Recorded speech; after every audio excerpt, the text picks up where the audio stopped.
All right, folks, it's another edition of the online dinner party. We'll have our mystery guests showing up later on during the course of this particular afternoon. And of course, it's here in Durham, North Carolina, where I'm based at.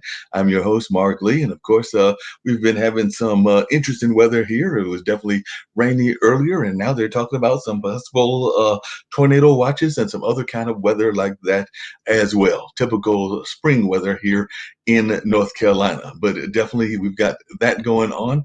And of course, there was a little bit of a cool snap there for a while, but we'll see whether it's going to dip even further into the cool stretch as we are definitely in the middle part of March. And of course, we know we can even get some cold weather in late March and early April. I think one time I even remember seeing some of that dreaded S word called snow in April one year as well. But hopefully that will not be the case this time around. But Gun can never tell what the weatherman may decide to do or what kind of weather we may decide to get. But that's one of the things that is going on here in Durham. I know a lot of folks are definitely concerned about the vaccine and trying to figure out whether they're going to get the vaccine or when they're going to get it. I know that here in North Carolina, they're saying that everybody here should be able to have it by May, no matter what category you fall in. And I was talking to a friend of mine, and they went and got their shot, their first shot. I think they got it yesterday or something like that. And I guess they're waiting to get their second shot as well. So definitely, folks are definitely trying to get the vaccine and hopefully get this herd immunity going so we can have some more semblance of normality and all of that. But as I'm hearing, folks are saying that with the different kinds of variants and everything else, that we may be still dealing with limited audiences and a number of other things, even for another year or so. I know when I was talking to one of my jobs that they were saying that they do not expect to be back in the office till possibly the summertime. And who knows about that because they haven't even gotten their first shot. And that was one of the leadership people and all of that. So it's going to be interesting to see how this all plays out. And I know a lot of folks are definitely going to be paying attention to the NCAAs in both the women's play and the man's play. They're going to be in pretty much like a designated location area. I think in the case of the man, it's going to be scattered throughout the state of Indiana. And I think in the case of the women, it's all going to be played in the San Antonio area. So there's definitely going to be a lot of basketball played, but it's going to be in designated areas. And part of that is to try to make sure that there aren't any outbreaks and all of that. Because I know even here in Durham, where I'm at, Duke is still in the middle of a shelter in place order because they had some folks that decided to go and do a rush party. And when they did that rush party, there were a couple of cases. And after those cases, they decided to order a shelter in place, which I think is going until this weekend. I think it's running until maybe Saturday or Sunday. And there's even the public possibility that it could go beyond that, depending on how things are going with folks following the quarantine, treatments, and new outbreaks, and things along that line. But I do know that they are in the middle of a shelter in place order over there on Duke's campus, and I'm not that far from the campus, so I hear about these things on a pretty fairly inconsistent basis when things like that do happen. So we're going to see how that plays out. Was glad to see that a couple of new members of President Biden's cabinet have been officially appointed and all of that. One of them being Deb Haaland, who I believe is the first Native American to run the Department of the Interior. So she's already been put into office, and I think there was one or two other folks that have gotten positions as well. So definitely glad to see that things are falling in that place. And of course, people are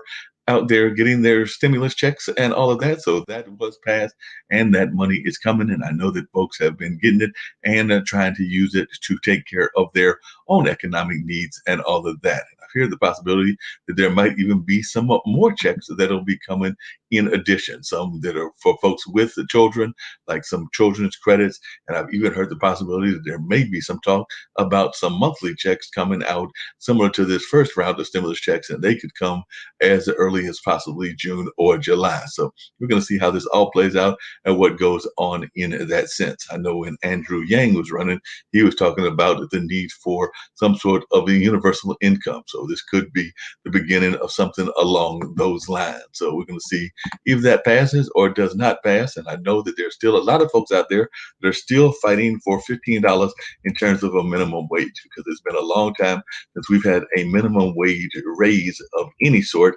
And definitely, I don't know how people can survive off of what the current minimum wage is unless they're working multiple jobs, and that can be a big time pain and all of that. So that's going to be interesting to see whether any of these things pass or do not pass. But I do know a number of folks are working in those realms to see if that's going to happen or not. So definitely there's a lot of great things happening in that regard. So definitely glad to share these stories with folks. But I see that I've got one of my guests already in the house. So I'm going to bring in Miss Simone Nigo, and definitely met a lot of great folks through the world of Potted. I've definitely become a big fan of Potted and all of that. And Simone Nigo, I hope I'm pronouncing that correctly and everything, is an author and motivational speaker, and she's doing all kinds of amazing things in the world. I love the title of the book, and she's got a bestseller entitled The Extraordinary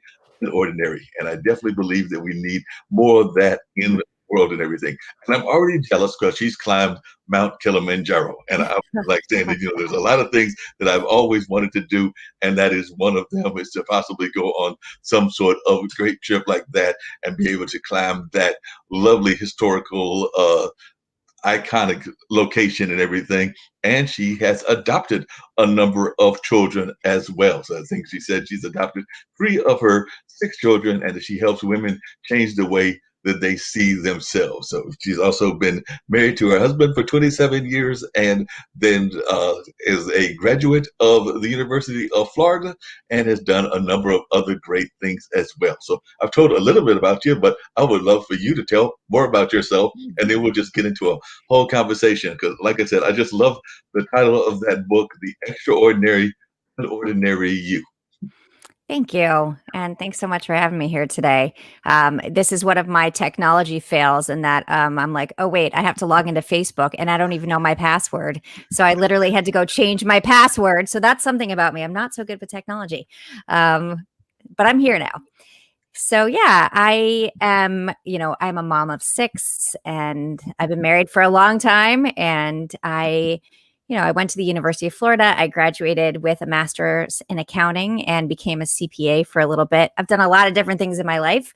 But I'm finally at a moment in time at 48 years old, 49 in a week, that I know what I want with my life. And I'm really happy about that because I feel like it could have taken a lot longer. And it's what I'm doing right now. It's storytelling. I love talking to people. I love the human connection piece. I love sharing my stories, and not just all the good stuff, but the challenges as well, because I think it's really important for us to share our struggles, because that's a big connection point as well. So yeah, my book came out in October, and that's what I'm focusing on right now is, talking about my stories, getting up on stages and speaking, although right now they're mostly virtual.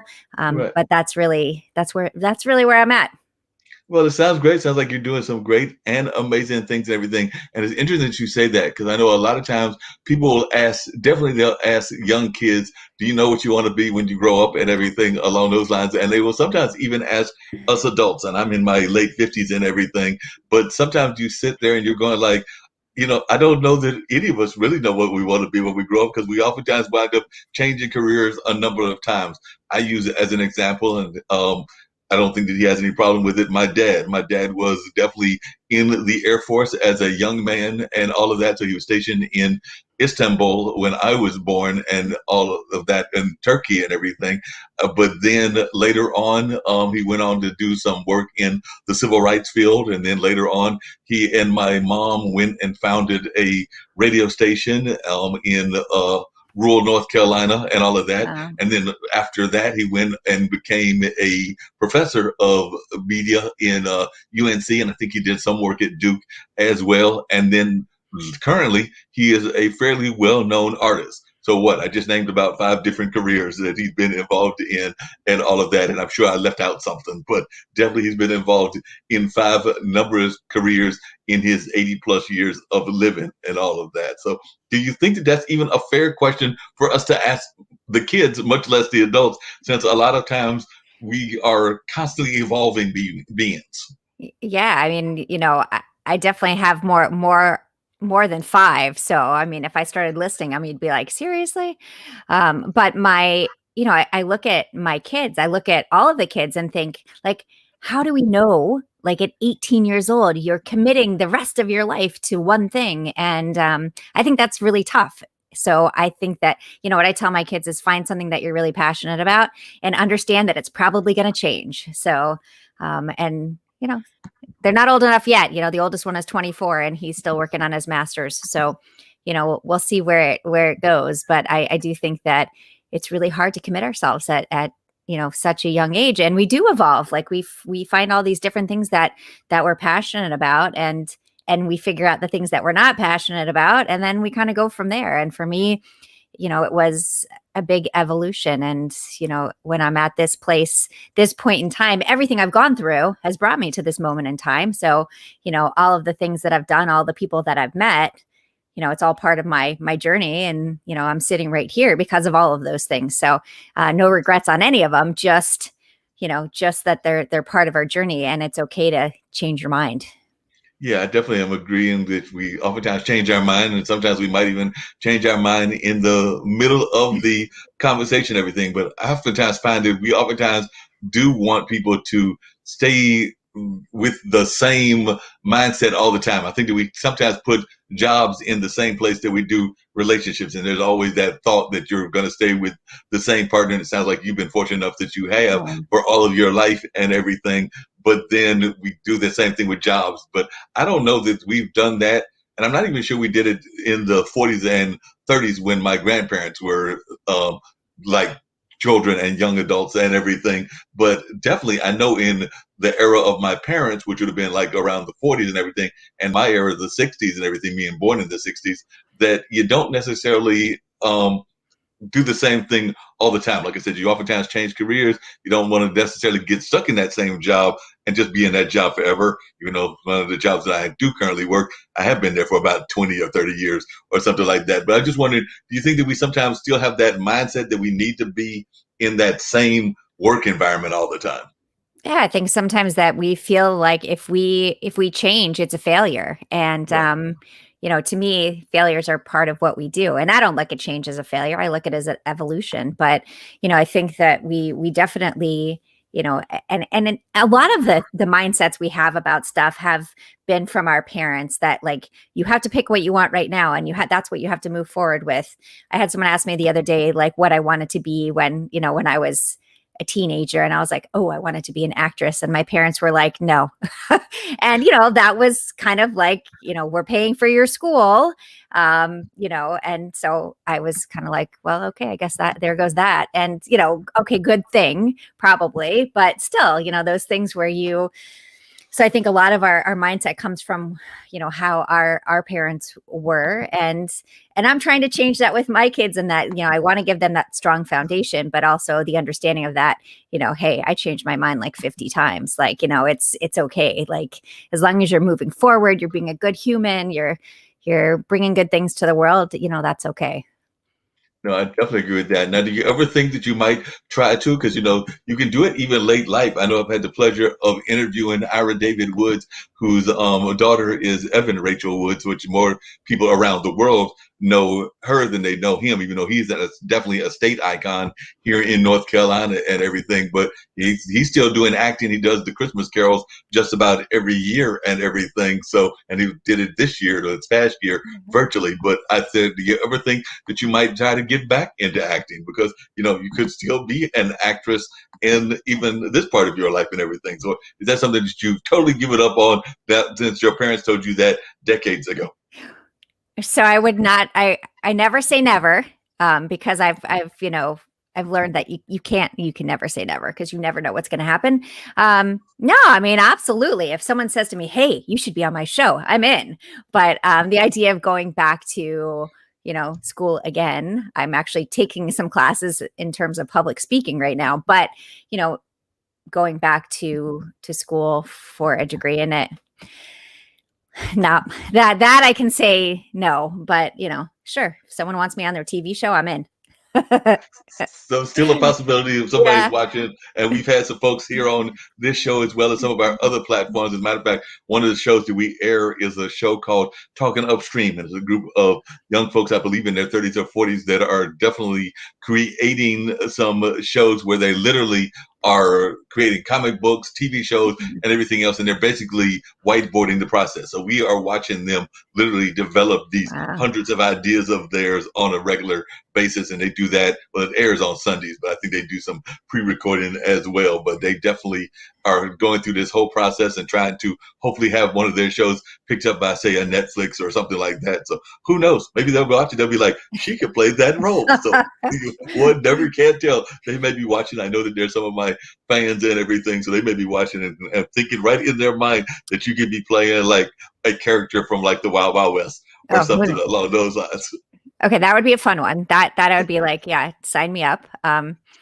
I would think that, again, with 6 kids, that being chosen to be the mom and, that would work pretty well too. So, really anything.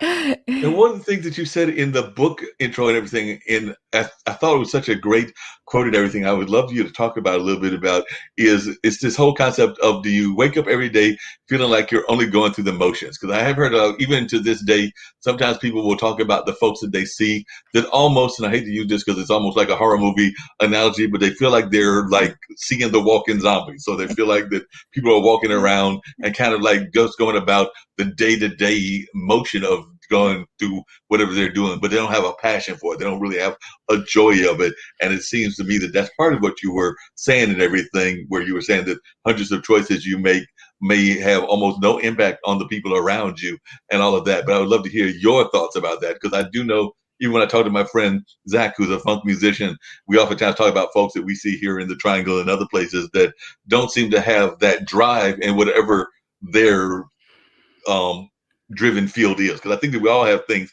that we have a passion about, even in the career field. But I do see sometimes folks are just going through the motion with the job. Maybe it's because they don't really have that passion for the job and they're just doing it to pay the bills.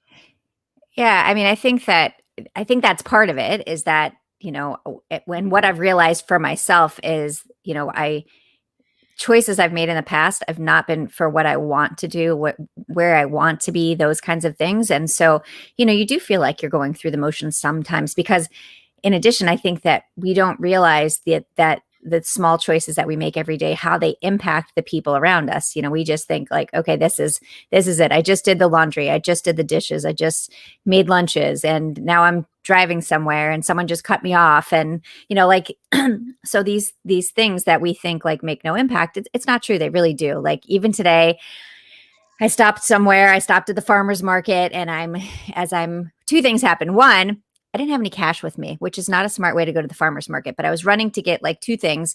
And I forgot the one guy that I get pickles and olives from, that he doesn't take credit cards. And, of course he already packaged something up, and I was like, I totally forgot you don't take credit cards. And he's like, oh, you're good for it. I'll see you next week. Don't worry about it. He could have just said, yeah, I only take cash. Sorry. But he didn't. Right. Like, so that kind of like, that was a great way to start that moment. That impacted my day in a really positive way, because I really wanted those olives. And then as I'm leaving there, I kind of pulled out a little bit too far into the street. So I'm kind of covering part of the crosswalk, which I shouldn't have done. And a guy is coming on his bike. So I could have just sat there and not moved out of the way, and he would have had to go around me into the street. But, I backed up, and, he was like, thank you.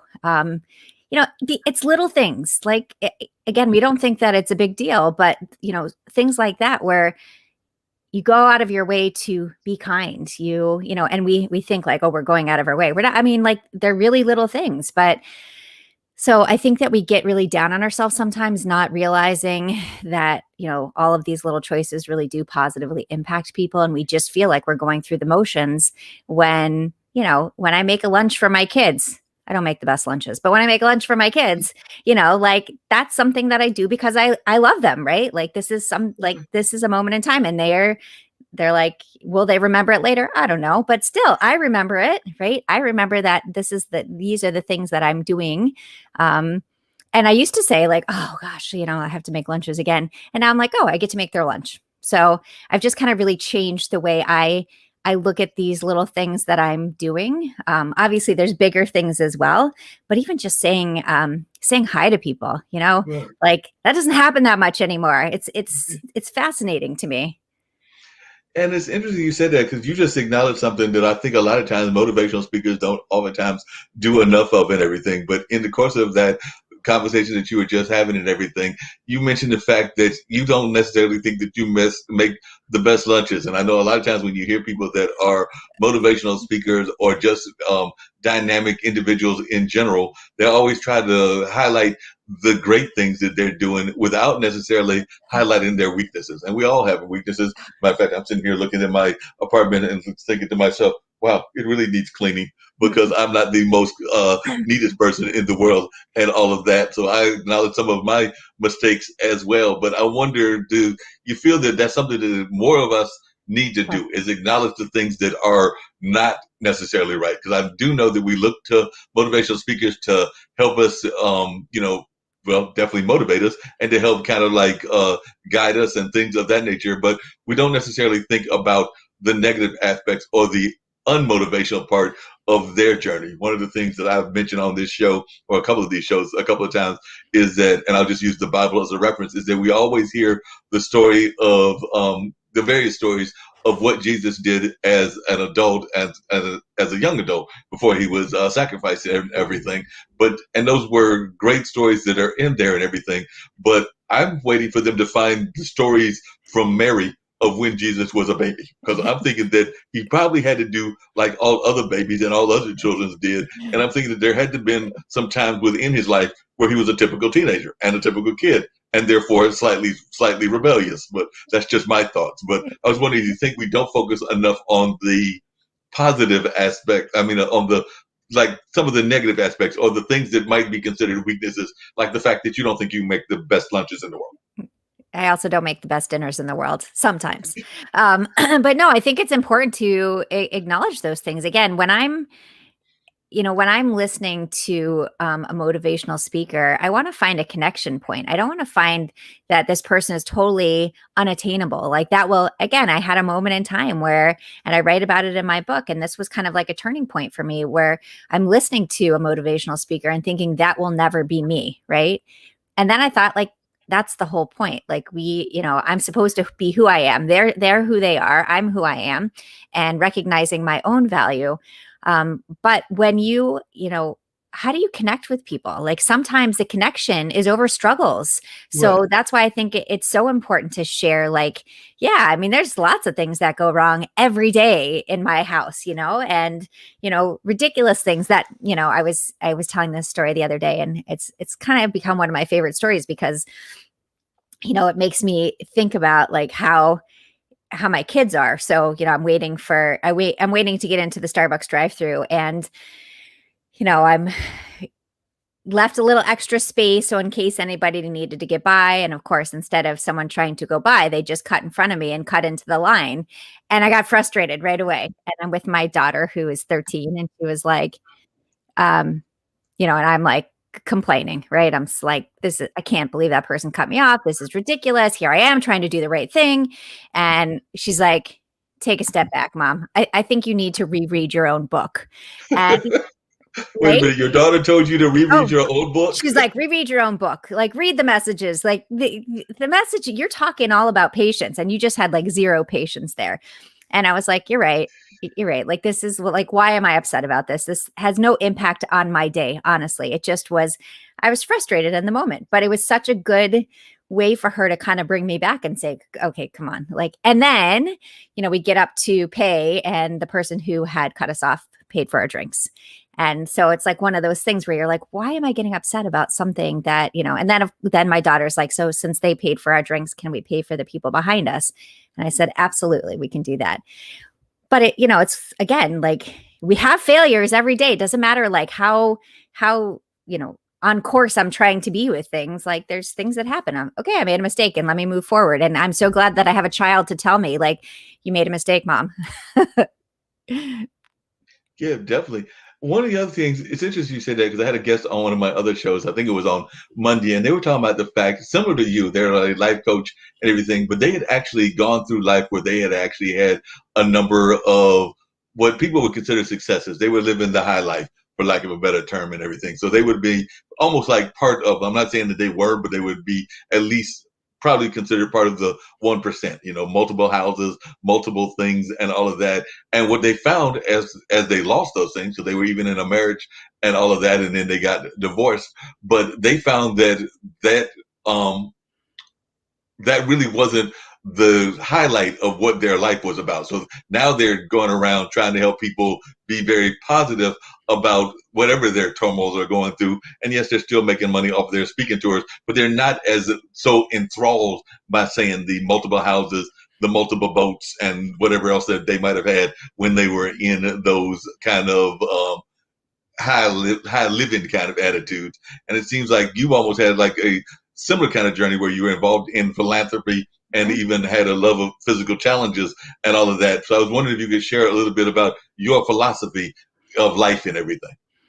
Yeah, I mean, I think that we need to own who we are, right? So, when we have good things happen, that's a good thing. That's not a bad thing. And Right. when we have successes, that's a good thing as well. And failures are okay. That's just part of it. But I think that, really, I'm not a person who I didn't really love social media. I don't love social media. I'll say that out loud. But it's part of now, part of what I have to do for marketing. But even before, like I don't post stuff. Like I'm not here about the show. I'm not here about showing off anything that I have. I'm a big believer in when you have something that you should give something, right? Right. So like whatever, and so that's why philanthropy has been so important to me. And I think no matter where I would be at in my life, it's really important for me to be able to help people that need something in the moment, or whatever it is, whether it's actual you know financial contributions or a conversation. I mean, I think sometimes, sitting down with somebody and having, a conversation and listening to, what they're going through and really being supportive and empathetic, and that's such a big part of giving back as well, because we can never walk in anybody else's shoes. They always say that statement of, when I walked in someone else, you can't, because you're never going to be in that exact moment in time ever. And so really trying to understand and help someone, whether it's financial or, you know, a shoulder to cry on or whatever. I think it's so, so important that, we're there and we give back in whatever way we can. Again, volunteer hours, time, whatever you have, you can make a difference in someone else's life. And speaking of making a difference in somebody else's life, one of the careers, and it's a career that you had for a while, so I'd love to hear you talk about the importance of it, and definitely in this age and everything. But one of the careers you had was you decided to go back to school to become a teacher. And of course, you Yeah. were already a teacher with a teacher of six moms and everything. Yeah. I mean, teacher of six kids and everything. Yeah. But definitely, I think that a lot of times, until recently, with the pandemic and when parents had to become teachers, a lot of times teachers were not getting the kind of respect that they deserve. And I still think, and I kind of agree with that famous Hollywood producer, that teachers deserve to get paid a lot more than they are paid. But you worked in that field for a number of years. So I'd love to hear your thoughts about the importance of teaching. And I sometimes think that teachers aren't just the ones in the classrooms, because there can also be teachers that are teachers of life. And I think that that's what you are kind of now. And I even consider myself that to some degree as well. Just like I have no kids of my own, but I oftentimes feel that I have a number of kids because I try to mentor and help people in various careers. So like while I may physically have no kids and only have my two nephews, I still feel like I have a lot of other people that depend on me for wisdom or knowledge or whatever. So I'd love to hear your thoughts about the importance of teachers in society, whether they be the teachers in the classroom or the teachers of life.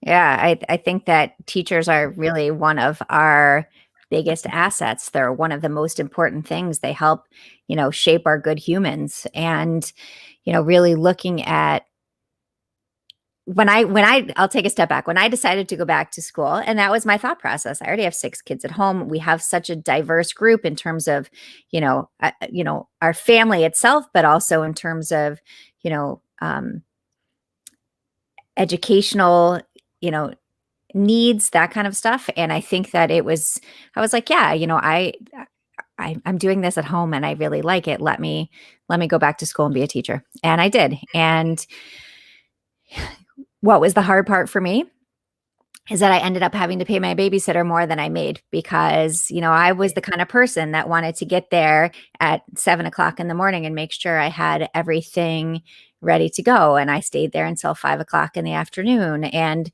so financially it didn't make sense. And that's a really horrible thing to say because, they really are, so crucial to society, to everything that we do. So yes, in the classroom, 100%, but, obviously there's beyond the classroom. So when you talk about mentoring, all of the different programs that are available for kids who need more and who, I think that's so important as well. But it's painful that our teachers don't get, um, paid what they truly, deserve. I mean, they really do, shape our kids, and obviously it's a working relationship, like when with the our kids teachers, it's, you know, a lot of stuff that comes forward in the classroom is based on what's happening at home and vice versa. And so it's so important that we have this great relationship with our teachers and respect them. And yes, the pandemic has, brought everything to light. I loved seeing the videos of, people saying like, okay, I'm willing to pay my teachers whatever. They deserve so much more because I can't do this. Like, you're homeschooling 3 kids at the same time. And, you know, and we were lucky in that our kids' school, they went right to virtual and they did a really great job. Moving forward with their education. So they kind of kept them on track. So, I was in the middle of writing at the time. So I was like, oh my gosh, if I have to write and teach, this is not going to go so great. But they did good. But yeah, I mean, teachers are really one of the most important pieces of our lives. And, let's see what happens. But I would say they're definitely undervalued in terms of, and I don't think I don't think they're undervalued anymore in terms of how people feel about teachers. I think people have realized, wow, they make such a huge impact on our children, and having to try the homeschooling piece. But in terms of the financial piece, they're not where they should be. No, I definitely agree with you and everything. And like I said, I've had teachers in my life. My mom was a guidance counselor when I was a youngster, and I mean literally a youngster. I think I was probably like maybe around 4 or 5 when she was in that field and everything, because it was right after having me and all. And I don't think she was in that field when my younger brother, who's 7 years younger than me, was born in '69. So, but I know she was definitely in that field.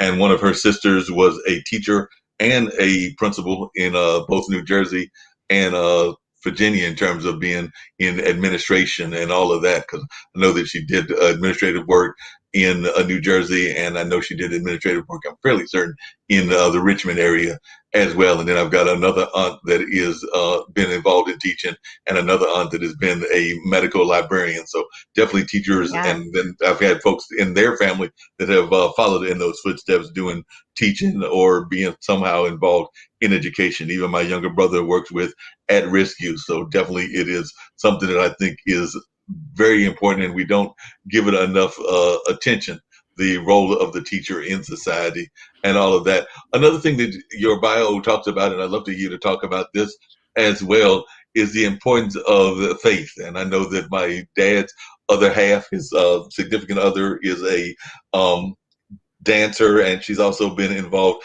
in her Jewish faith and everything and all of that. And I knew that that's the faith that you practice and everything. But I would love to hear your thoughts about the importance of faith in your life as well. Because I said, I know Linda Bellins is out of that New York area, and I think that it's an important part of what she's about. And I know that it's important in a lot of other friends of hers and people in her life. But I'd love to hear your thoughts about the importance of faith for you.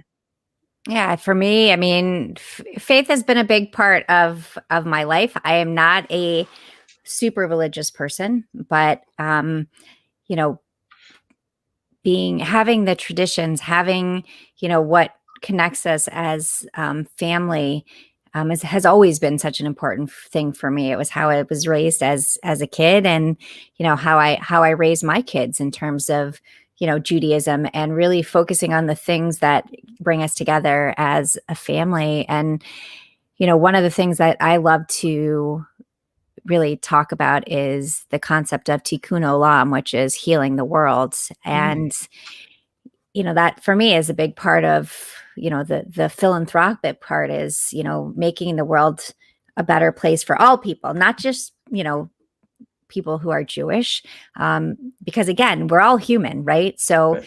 and we need to respect each other for exactly where we're at. So, whatever religion you are, whatever, anything, we need to respect each other as humans. And I think it's so important to learn from different religions, their traditions, what their beliefs are.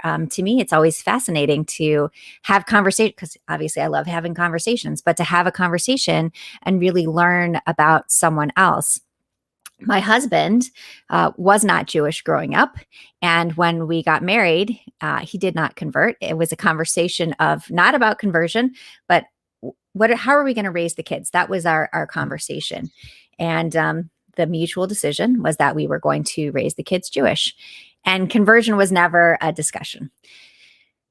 We went after 20 years. So we've been married 28 years, almost 28 years. After 20 years of marriage, we had gone on this trip to Israel, this young leadership trip with the Jewish Federation. And at first he didn't want to go.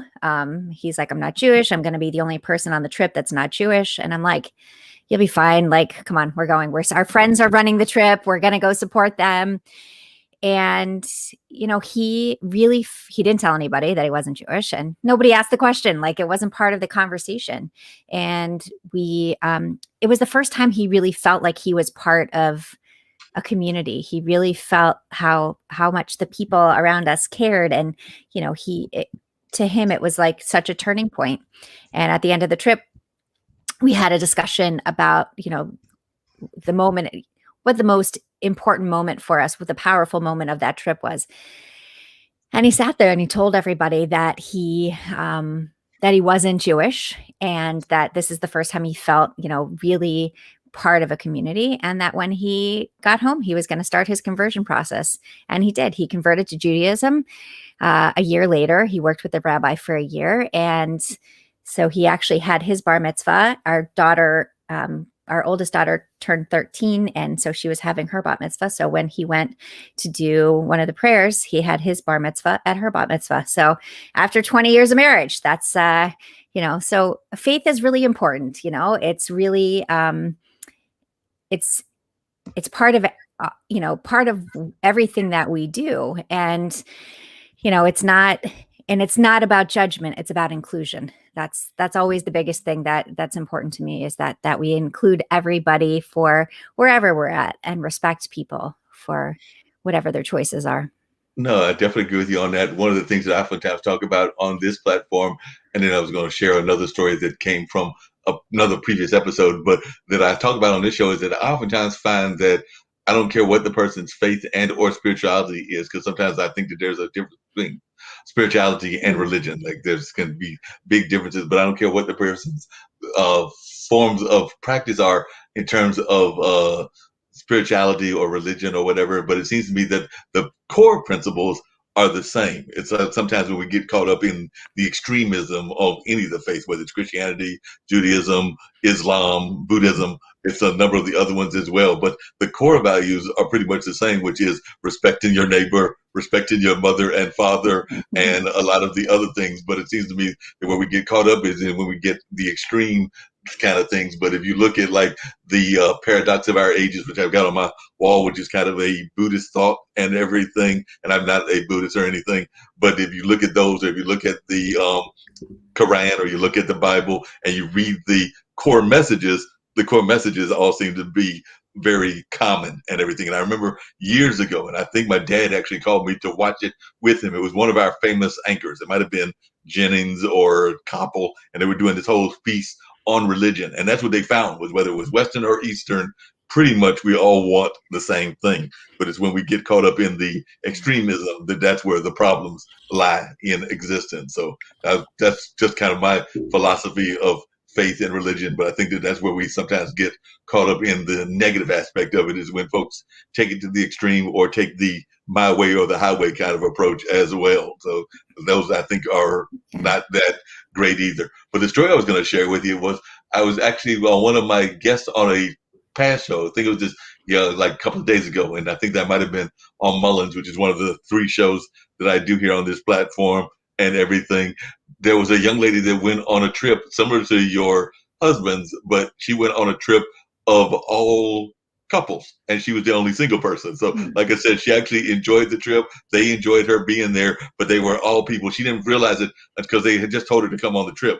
And I think that at the time she was living out in the West Coast somewhere, and they were like, just come to the trip and everything. But she said that she actually enjoyed the trip, even though she was the only single person there and everybody else was matched up. But she actually found herself doing these really adventurous things and really enjoying things that she never would have done in life before, including like having some delicacies that we might not consider delicacies in the West and everything. But she enjoyed the trip, but she was not part of the group dynamic in terms of what they were structured as, because it was, like I said, it was a couples retreat. But they invited her, and they didn't. And I think she said she was the only one that was not coupled up. But they thoroughly had a great time, and they took care of her and all of that. But she had a great kind of enjoyment. So it sounds similar to what your husband went through. Yeah, for sure. And I think, again, I think we end up sometimes in situations where we're like, oh, okay, like, what do we do? And what we do is we enjoy ourselves, right? We are authentic, so that, people learn who we are, and, we enjoy our interactions. And that's what worked for him on this trip. And, again, it was a shocking revelation at the end of it. I was not expecting that. Again, 20 years of marriage, and there he decided, again, evolution, changing where you are, changing what you want. And it was a pretty cool thing, and it sounds like it was a great thing and a very cool thing for y'all to share that with each other and all of that. It sounds like it was truly amazing. Now, you, in one of your episodes of a podcast that you were part of, had a interesting subtitle in terms of what the podcast was, and it was actually earlier this year, and I'm kind of curious about it because I think at one point I might have had some of those same unlikely neighbors that you don't necessarily want in your house or your apartment, around your house or your apartment. But you had an episode in the early part of this year, kids, 2 shoes on the wrong foot. I don't know why you had 2 shoes on the wrong foot, 1 minivan, and a family of rats. Most people would try to get rid of the rats, but it seems to me that y'all trying to find some kind of way to have a common bond to kind of like stay in the environment. So did you not like try to push the rats out, or? Oh yeah. No, the rats were like that's a marketing piece. That is. So I was out of town, and my youngest son was away at summer camp. I'm giving you the backstory, so it's a little. So I get a call from my husband saying Noah was bit by a poisonous snake. They're taking him to the hospital. I'm going to get on a plane and fly to where he's at, and call. I was like, any more detail? Of course, like, I'm freaking out, and he's like, you got to call the camp. I have to go. I have to get on the flight. And so I call the camp, and they're like, well, we're taking every precaution. We don't think it was poisonous. And then, of course, like 30 minutes later, I get a call that says, okay, we're pulling over to a private airport and putting him on a helicopter. And of course, again, I'm out of the country. Like, this is anything more stressful. Anyways, end of that story is that they get him to the hospital. He's in the ICU for 3 days. He has multiple vials of anti-venom, and he did fine. Like, he, again, college essay, maybe, I don't know. So I get back from where I'm at. My husband and son get back from camp, and because of the snake bite, his arm was kind of locked in place. So I had to take him to physical therapy. We get into the car, and I look back at him and say, are you buckled? And he's like, it's kind of hard. I'm like, get buckled. And as I'm looking back, I'm like, I know I cleaned the car before I left. Like, again, it's a moving trash can. It's a minivan with 6 kids. So you never know what you might find in there. But, it looked like there was popcorn all over the seat. And so I was like, why is there popcorn? He's like, I don't know. And we back out some more. And then I'm like, that's not popcorn. Noah, get out of the car. And he's like, what? I'm like, get out of the car. I look in. It's not popcorn. It's the foam from inside the seats. And there's rat poop everywhere. A family had made a home in our moving trash can and literally chewed on every seat in the van. I called the insurance company and they said, oh, why don't you drive it over to the appraiser and we'll take a look at it. And I was like, I'm not driving it anywhere. Like there's probably still in there. They're going to jump on my head while I'm driving. And so they towed it and it ended up being totaled because they literally chewed on every seat. I mean, imagine it was a feast, probably like crackers in every little, nook and cranny in that van. And I got a call and the guy said, I've been doing this for 20 something years and I've never totaled a car because a rat ate its seats. And I was like, well, there you go. Another one for me. Check that off the list. So no, I didn't want to enjoy the rats. I am not a rat fan. Sorry for anybody who, might be, but that was not for me. Don't know anybody that's a rat fan. I've actually known people that have actually tried to get cats and other things in order to get rid of those critters if they've been around and everything. So I don't know anybody that is a fan of those animals. Maybe the the more cuter cousins, the mice, but I don't even know that anybody is a big fan of the rats of life at all. But definitely, even though there were, I guess technically Ben was a rat, the famous movie. So I guess there might have been 1 or 2 movies about rats because I don't think that he was a mouse as I recall. But speaking of animals, and I was wondering, one of the things you talk about is that starfish, of all things, can teach us about perspective. So I'm kind of curious as to how a starfish can teach us perspective. Yeah. So, I mean, that's, it's not my story and, but it's a story that's been out there for a long time, about, an old man who's sitting on the beach. He would go there every morning to write his stories. And one morning he was out on the beach and he sees a young boy walking down the beach and stopping every few feet and throwing something into the water. And what the old man realizes is that the young boy is, stopping, and there's thousands of starfish all over the beach. And so the young boy is stopping and throwing one back in and walking a little further and throwing another one back in.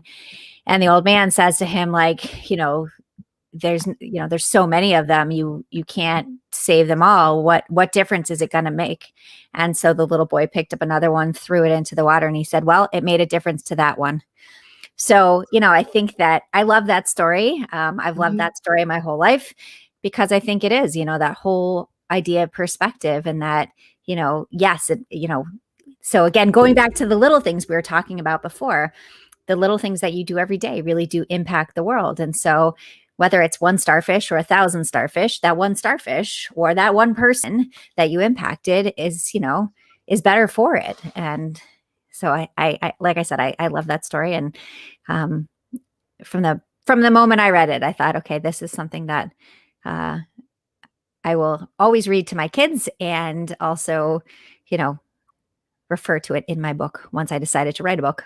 Yeah. And I want to learn more about the book. I definitely want to learn more about the reason that you went on climbing Mount Kilimanjaro. Not everybody gets to do that and everything. So I'd love to learn more about that. But I wanted to bring in another one of my guests as well, because he's actually in the process of writing or starting a magazine here in North Carolina and all of that. So I want to bring Kyle in. But while I bring Kyle in and everything, I would love to have you share a little bit about your journey with Mount Kilimanjaro and what even got you to go on in this journey and everything. And glad to have you here with us, Kyle. I'm sure that I want to get into your story as well, but definitely been having a great conversation with Simone, who's been sharing her journey on a number of things and how she is a great motivational speaker, but she's also had some great adventures. One of them, climbing Mount Kilimanjaro. I'm sure there are others that we need to learn about as well, but that's the one that I definitely saw. Yeah. So, when people ask me, was it a bucket list item? Not at first. That was kind of like, it just was one of those things that happened. And I'm a big believer in When an opportunity comes your way, you say yes, even if you have never climbed a mountain before, or you've only gone camping like twice, or, all of these kinds of things, and you're not in the best of shape. But, like these are all things that we can work on. And so we had a friend who climbed it the year before, and he actually asked my husband, hey, do you have any interest in this? And the way my story goes is my husband said, 1, 2, 3, no, thank you. Call Simone.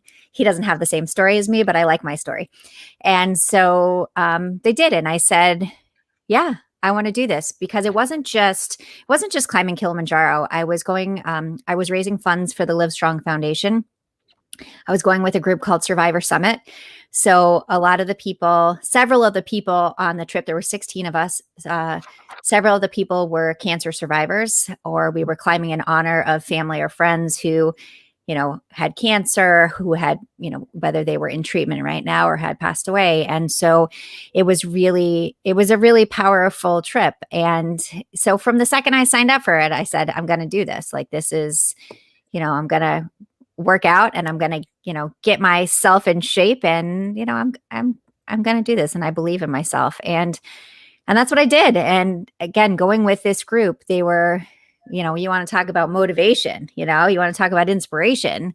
Like, these people were amazing. And so you didn't look back for 2 seconds. You just said, I'm, 1 foot in front of the other, moving forward. And, 5 days up, 2 days down. And, our entire team did it. And so when someone says to me like that they can't do something, in my house, can't means won't. So we don't use that, because it means you're not even going to try.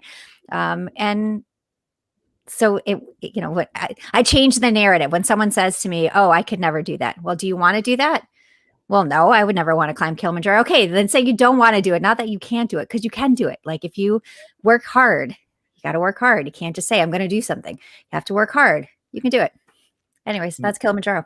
No, I agree with you there, and it sounds like a great philosophy. Now, I did have a ex one time that tried to get me to do something that was not going to be on my list of things to do, just because. And in my case, it wasn't because I couldn't do it. I know I could do it, and I know I probably would succeed, including even pulling the string that gets you to the ground safely and everything. But I did not want to do skydiving, just because I like being on earth and on the ground, and I don't necessarily want to even have the possibility of going splat. So, like I said, I chose not to do it, even though they asked me a couple of times if I was going to join them on those skydiving endeavors. But no, I think I'll stick on the ground level. Now, climbing the mountain, I might go for, or even going like whitewater rafting or some other things that might be on that danger tip and everything. But I just decided that I was going to pass. So I don't know that it was a can't or a won't. It was just a I'm not.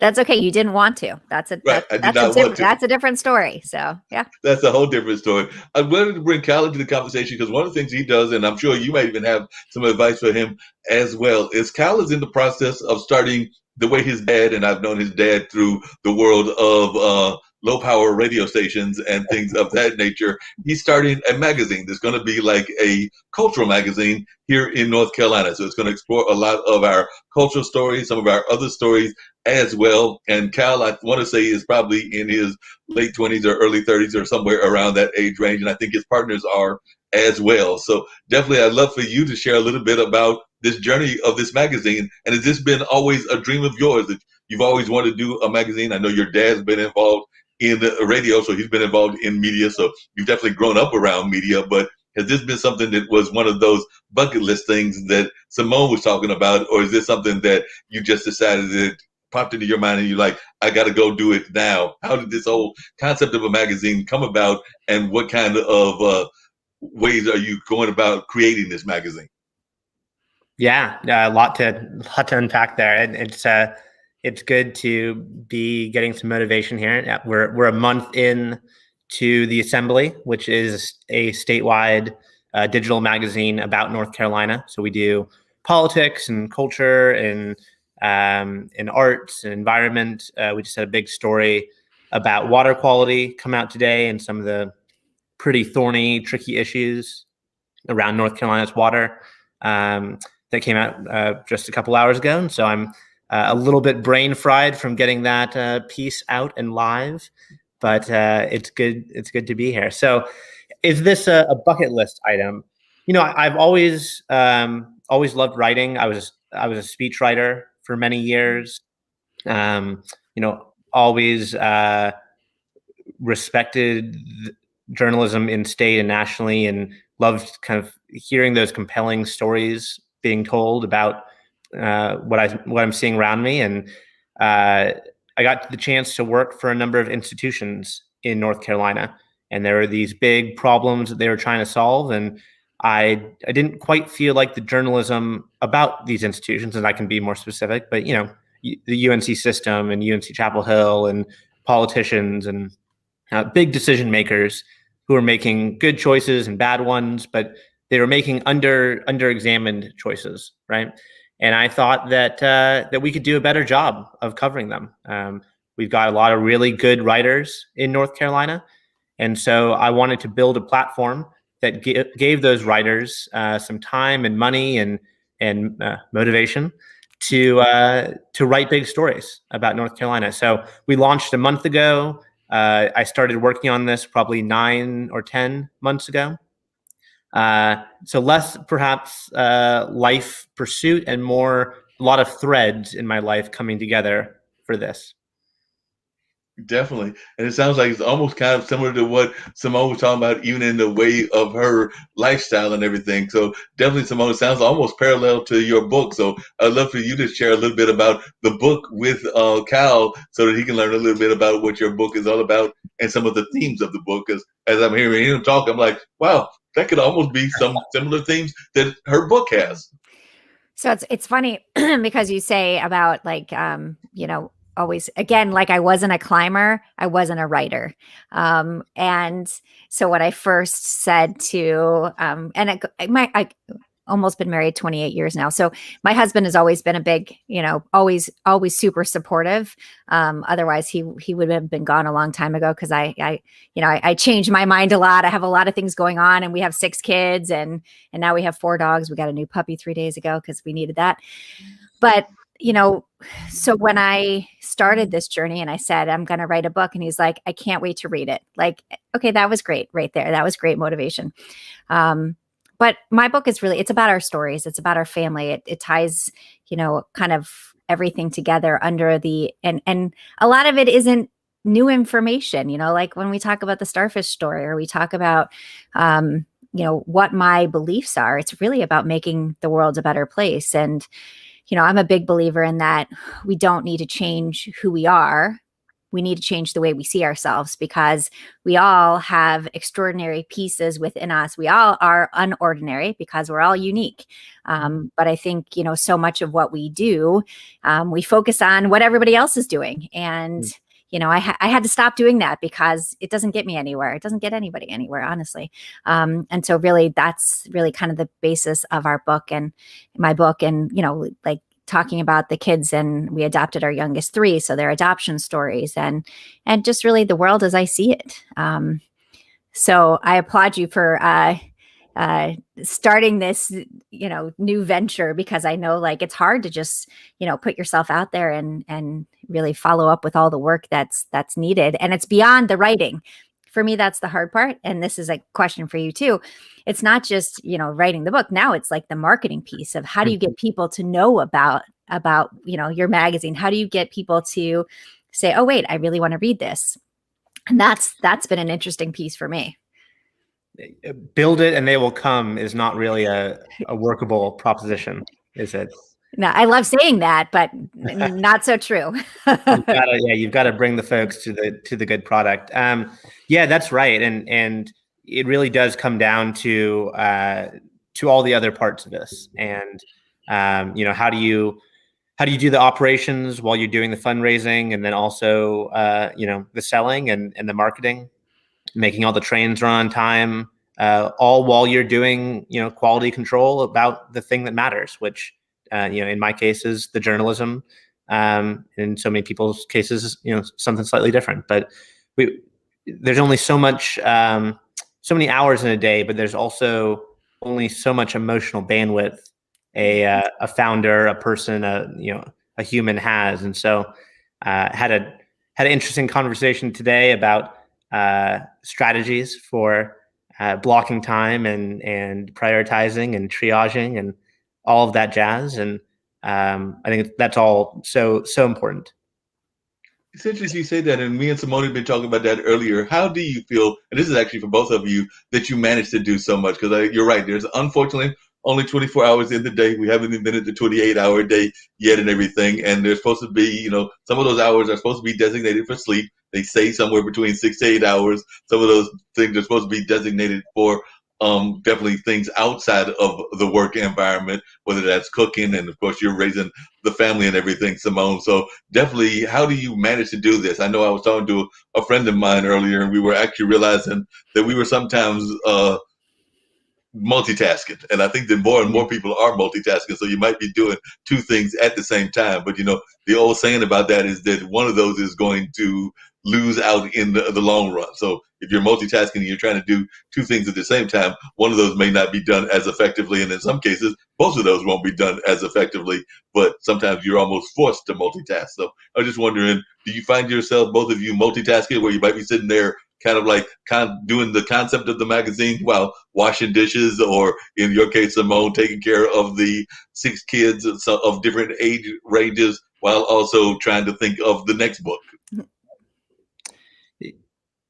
I mean, you probably have to multitask a little more, Simone. I'm lucky in that I'm at a stage in my life where I don't have to raise kids yet. That will come soon, but not right now. And so, I do. For me, it's more about how do I find quality hours to work and not just do quantity of hours. I think we are coming to terms as a society about what it means to burn out, and making, being really protective of yourself early on in a big venture like this, I think is important, because once you've crashed and burned, it's hard to get back up.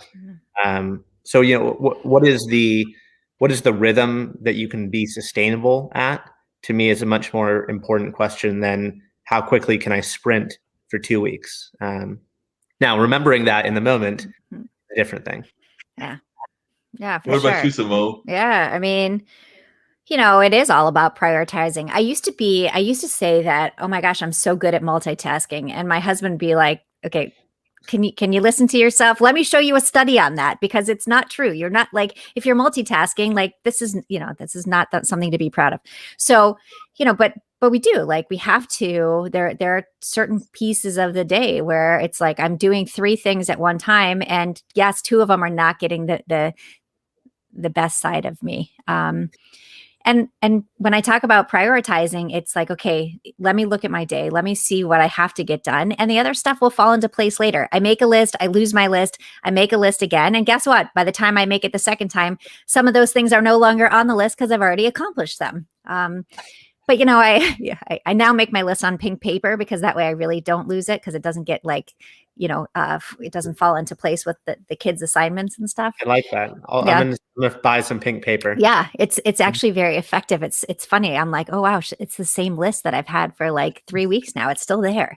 But I think that we do have to prioritize stuff, like what matters in my day.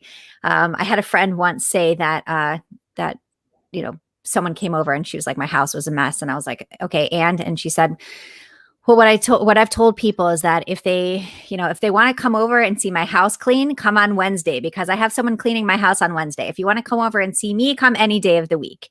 So really, realizing what I need to get done that isn't gonna, obviously anything with the kids in school that has to get done. The writing, I set myself a schedule every day where I said I'm writing from X time to X time, and I would turn my phone off. And some of my best moments of writing actually were in the family room, because this was during the beginning of COVID, with the chaos, because it brought back all of the stories. Maybe sounds counterintuitive, but it actually worked really well for me. And I was like, I guess I like living in chaos. So, because it brings out sometimes the best in me, not always, sometimes. And Kyle, that actually raises an interesting question. I'm assuming that the magazine, or at least the beginning of the magazine, was started during COVID. So what was that like, trying to create this magazine in the middle of a pandemic? So like I said, you decided that you wanted to create this magazine in the middle of a pandemic. Maybe it was right before and all. But what was that like, even trying to create this as we've been having everything pivot, as the new people's favorite word is? Yeah, pivoting. So it really started in earnest this summer. I kind of refer to it as the doldrums of the pandemic, as we were figuring out that this was here to stay, and thinking about all the things we couldn't do. But that kind of adrenaline rush, for lack of a better term, of the first few months was kind of wearing off, right? And at the time, I had been a freelance speechwriter. I had worked for folks across the state, and I was thinking about what was next. And I think what the pandemic did for me was gave me a lot of time to think, as during a pandemic, less people are saying interesting things. There is less of a need for, say, someone like a young, spry speechwriter to help them say those. And so it was a quieter time for me, right? And your brain has to do something to fill the space. And my brain kept thinking about, well, what's my next big thing? So the pandemic definitely helped lead to this. It's strange launching a big thing that's built around networking, where you can't shake people's hands and can't be in a room with them. On one level, it has been helpful because I can talk to someone in Wilmington the same day as I talk to someone in Asheville, and neither of them feel like I didn't put in the effort to come see them because I don't like them, right? It's kind of built in that we'd be Zooming. But there's a certain intangible that I don't have, right? Because I haven't shaken all these folks' hands. And so that's been tough. But I would say pandemic is some motivation. Yeah, it can definitely be a great motivation. And I'm even sure that it's helped you as well, Simone, in terms of because I do hear a lot of people thinking that they're actually doing more things. I think that they've said that probably more entrepreneurs have been born out of this pandemic, and definitely more media outlets have been born out of this and everything. So I was just wondering your thoughts as to how the pandemic has affected even your own work and your own work ethic. Yeah, I mean, I think it's changed so many things for me. Going back to what Kyle was saying about not being able to shake people's hand, it's really hard to, have a book launch when you can't you can't go sit in bookstores and those kinds of things. But, it has opened up, the realization that we can do so much over Zoom. Not that people love it. There's parts of it that I really do like. I mean, there's a huge time savings, just what Kyle was saying about traveling to these different places that, so I think that looking forward, I would imagine that we're going to have a combo deal from now on. It's not going to be that everything will be completely in person or everything will be completely virtual. We'll be able to work it out to a point that people will accept, both of them, and one won't be less than the other. But yeah, I mean, I definitely, I had a lot of time, we were locked at home, and it might sound crazy because yes, the kids were doing their school virtually, but they were doing their school virtually. So I had time. I wasn't driving to school. I wasn't, flying to some other event. I had all this extra time where I was like, okay, I can sit here and, do this work and maybe even get it done a little bit faster than I would have, because I don't have all these external pressures. And even things like going out to dinner, right? Those things were off the table for a year. Except I live in Florida, and Florida really is, we're a different kind of place, right? But we didn't, one of our kids has Crohn's. And so, we were really concerned that, with an autoimmune disease, if one of us gets sick and brings it home to her, what's going to happen? So we were really super careful of not going places. And so I think a lot of me has changed from the business standpoint, but also the personal standpoint. The things that matter to me, have changed a lot. So. Yeah, definitely. I want to get to, and I definitely want to talk to Cal about something else as well. But with you, Simone, you mentioned that you have 3 kids that are you and your husband's, but you've also adopted. So I guess it's about half and half adopted and half not adopted and everything. But what is it about adoption that was important to you? Because I do think that a lot of times people don't think about adoption or foster kids or a number of other things that are out there. And I sometimes think that we don't give them enough due. And I know that my brother, before he had my two nephews, he fostered a couple of kids. He definitely didn't adopt anybody, fostered some, and I've got friends that have adopted kids from around the world. So what is it about adoption that for you is important? Because it definitely seems to be part of your narrative, is the fact that you are not just a natural mom, but an adoptive mom as well. Yeah. I mean, I think that, when we started this process, it was, there's just so many amazing kids in the world waiting for a family to love them. And, we felt like we could be that family. And, just like talking about when we were talking about, religion, that I respect people for exactly who they are. And that's kind of how we look at our family structure as well. It doesn't matter if you're biologic, if you're adoptive, like we're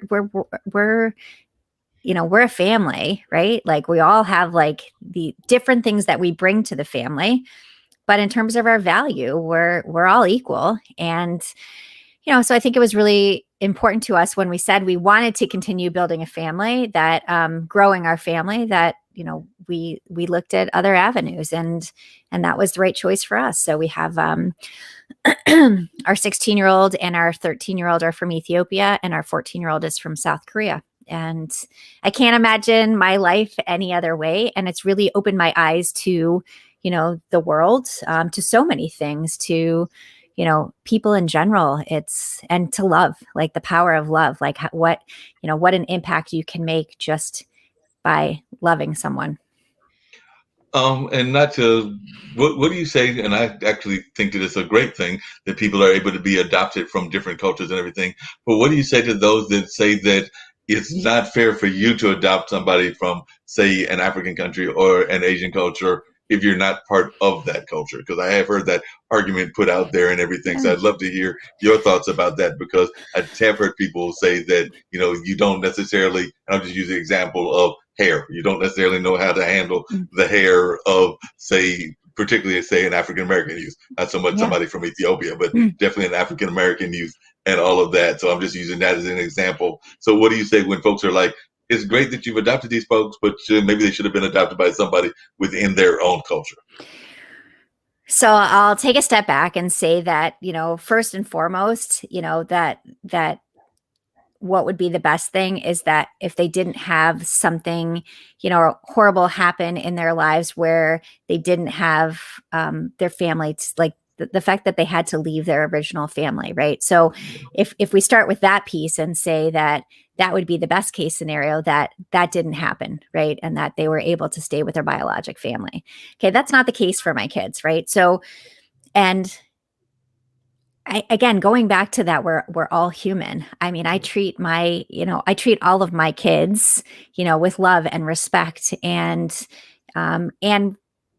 their cultures are important to us. So those are things that we talk about, and that they're proud of who they are. They're, when we talk about color, we see color and we respect them for exactly who they are. It's a hard conversation to have, because, there are way more children waiting than there are families to adopt them. So I think if we start looking at those statistics and saying, okay, sure, should my son, be adopted by a Black family? Okay, great. Was he? No. Was that even an option at the time? No. So, we're the perfect family for him. Like, we love him, we care for him. And to me, none of that other stuff matters, because we make it so important in their lives, that their culture, that, their skin color, that all of these pieces about them are part of who they are. We're not taking anything away from them. We are building them up. Yeah, that makes a lot of sense. Just one of the questions that was raging in my mind and everything, and that's what I do all the online dinner party. You get to ask all kinds of questions and everything. But Cal, one of the things I was curious about with the magazine, and I was just wondering your thoughts, and this is actually taking another pivot and everything, but I do know for a while there that there was a push in conservative media and everything. And there was all those great conservative media outlets, including one that recently passed away and everything. But I don't know that we saw enough from the liberal and the moderate community, even in our state of North Carolina. So is that part of the reason that was in your thought pattern when you created this magazine and everything? Because I do sometimes think that we haven't always in the, I'll say the progressive side, done a great job of stating our own cases. So I was wondering if that was part of the reason of your wanting to create the magazine so that we can actually state more of our cases, whereas some of the other magazines were already stating their case. Interesting. Yeah. I think that there has definitely been a rise of partisan media, whether that is conservative media or progressive media. In North Carolina, there's a number of outlets, Policy Watch, Cardinal and Pine, a few others that are explicitly progressive and explicitly partisan, especially Cardinal and Pine. And that's not what we're doing. We are here to be reflective of the state and do stories about power in the state. And the nice thing about North Carolina is that both Democrats and Republicans have power, and so there's a lot of storytelling to be done really across the spectrum. We try to come at this not down the middle per se, but based on what the reporting of the story tells. All that said, I think that there has been a rise of from the left or from the right media, and we have to think about that, and that has some implications for how people trust media, has some implications for how people see storytelling and reporting. And so our answer is, well, let's be really transparent. Let's kind of center the writer, right? And let the writer and reporter really talk about the reporting process so people know where the story is coming from. And so far we've seen a pretty good response.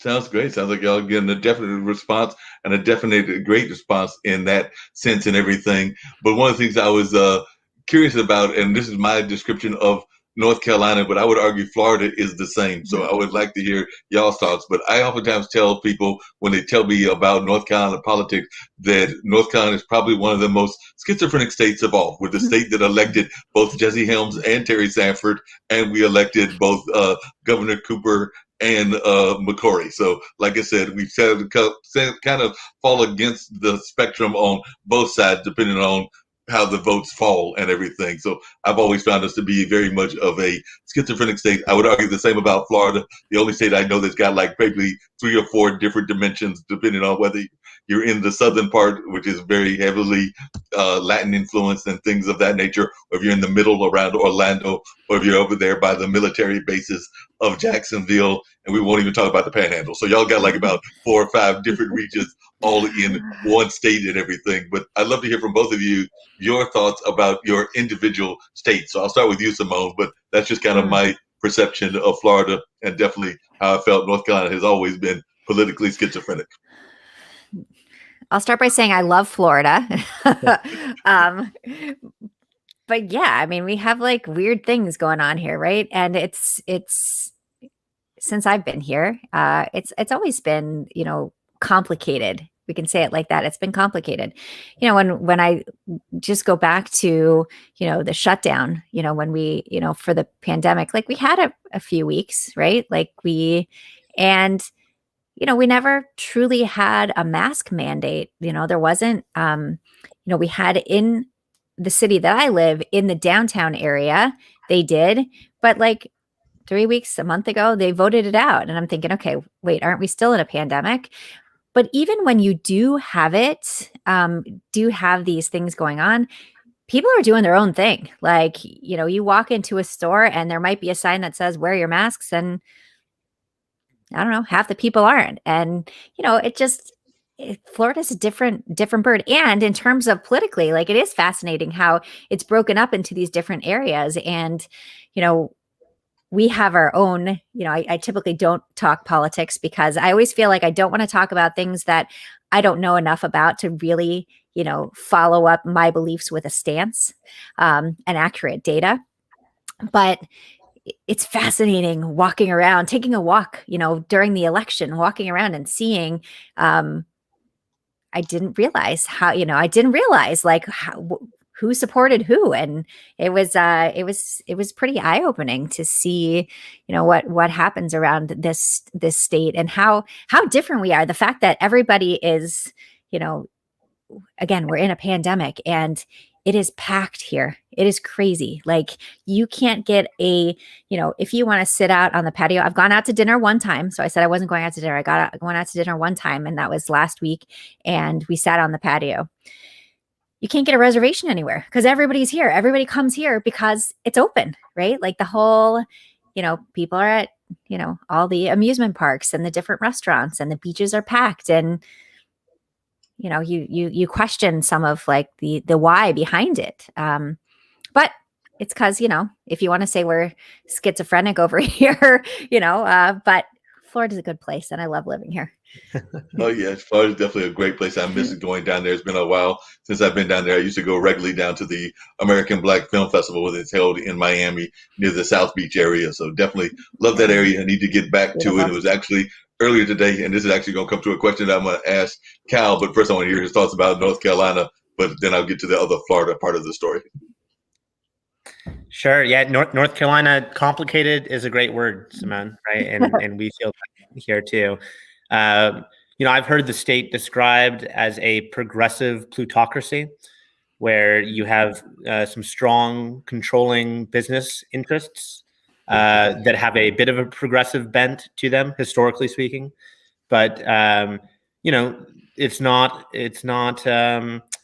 what we would think of as today's Democratic Party stretching back for a while, right? We are definitely a conservative state socially, and that has yielded some very interesting senators over the years. We have a strong history of electing Democratic governors and then sending Republicans to Congress, right? And so, yeah, it's a place that is going to be interesting for a long time. We're going to be a swing state for a long time. We've got some folks who are going to be seen as navigating national waters, right? Mm-hmm. Roy Cooper is someone who's seen as a very interesting political case for how he won election in a state that Trump also won, right? So, it's an interesting place. We could dive deeper in if you want to, Mark. Yeah, definitely, because one of the interesting characters who I know has got some national implications, but I'd love to know your thoughts. Do you think that there is a national place for Reverend Barber? Because definitely he's got this whole campaign that he's doing similar to what Martin Luther King did, and there have been people that have put him out there as a national figure, even though he has not run for any office as of yet. But who knows whether that'll happen yet or not. But what are your thoughts? Do you think that he will be kind of like an MLK and just be kind of a moral leader, or do you see him ever having a political office? I will start by saying I have never had the pleasure of meeting Reverend Barber in person. I've certainly seen him speak a number of times. I don't hear him rumored as a Senate candidate or a gubernatorial candidate. I know he believes deeply in almost non-political power building, is how I've heard it described, right? And clearly he's sees politics as very important, but I think he also sees what he's doing as a little bit larger than that. And so, I think he is doing something big. We'll see if it has the same punch in a place where people really do get drawn to the political fighting rather than maybe some of the larger movement building. But he is a powerful figure, and he just did a series of talks with the DHHS Secretary Cohen around access and vaccine access and equity. So he's continuing to play a big role here in North Carolina as well. Yeah, he's definitely playing a big role here in North Carolina and everything. And I'm thinking that one of the things that I've loved is, and keeping it just slightly on politics, and I'll get off of the politics train and everything, is one of the things that I've loved about what the current administration is it definitely seems to be a very diverse administration. Like I said, we definitely had the VP be a woman of minority descent and all of that. And then we've had Deb Holohan, who's the first Native American put into a position, Department of Interior, and a number of other groundbreaking kind of offices like that. So Well, as a woman, Michael Reagan, Mark, yeah, from right yeah, here in Michael North Reagan, Carolina. right. Michael Reagan is first Black man to lead the EPA, and so we'll see how he does there. Yep, definitely. So as a woman leader, Simone, what has your thoughts been about the direction of the way that you're seeing the country go, say, in the first less than 100 days of the administration? Are you feeling comfortable about it, or do you see some things that you would like to see done differently? And did you get that stimulus package? I know I got my check, so I don't know if everybody else got theirs. So yeah, I mean, the fact that we have a woman vice president, for looking at my girls, and now of course my daughter Millie, who's from Ethiopia, she's like, well, I can't be I can't go into office. So, because I was adopted from a different country. She's like, but maybe they should change that rule. And I was like, for you, they probably should. But I mean, I think that these, yeah, we want to see more of that, especially, women are integral to, our society, to the fabric of our society, to our businesses, to our lives, to, and we should, be in these positions because, and the women that are there and the women, like, they've earned this, right? So, I mean, I think that there's definitely things that I look at and think, yeah, that still needs to be changed. There's a lot of things. I mean, if we talk about just women, I'll tell a quick story about my mom. So my mom grew up in rural Pennsylvania. Her mom had a 6th grade education. Her dad worked in the coal mines and a local brewery. And she knew from an early age that she wanted to be educated. She started working for another family at 13, saved all her money, and she got into the University of Pittsburgh, and she worked 3 jobs while in college, and she got into medical school, and she was one of 5 women in her medical school class and graduated in 1965. So, I look at the things that women have done that have come before me that have paved more of a path that is getting a little bit more open as we move forward. But I look at my mom and think, in a class of 150 students, she was one of 5 women, and how difficult it was, because she wasn't respected. Like, it was, it's a really hard thing to listen to these stories and how everything was, working forward, to getting to a place where she felt, and she did when she retired, she retired in her 70s, and she was a highly respected physician. But she struggled her whole life to feel like she deserved that she earned that. So when I look at our world, I look at our country and specifically at our country, I can only hope that things are going to continue, so that my girls,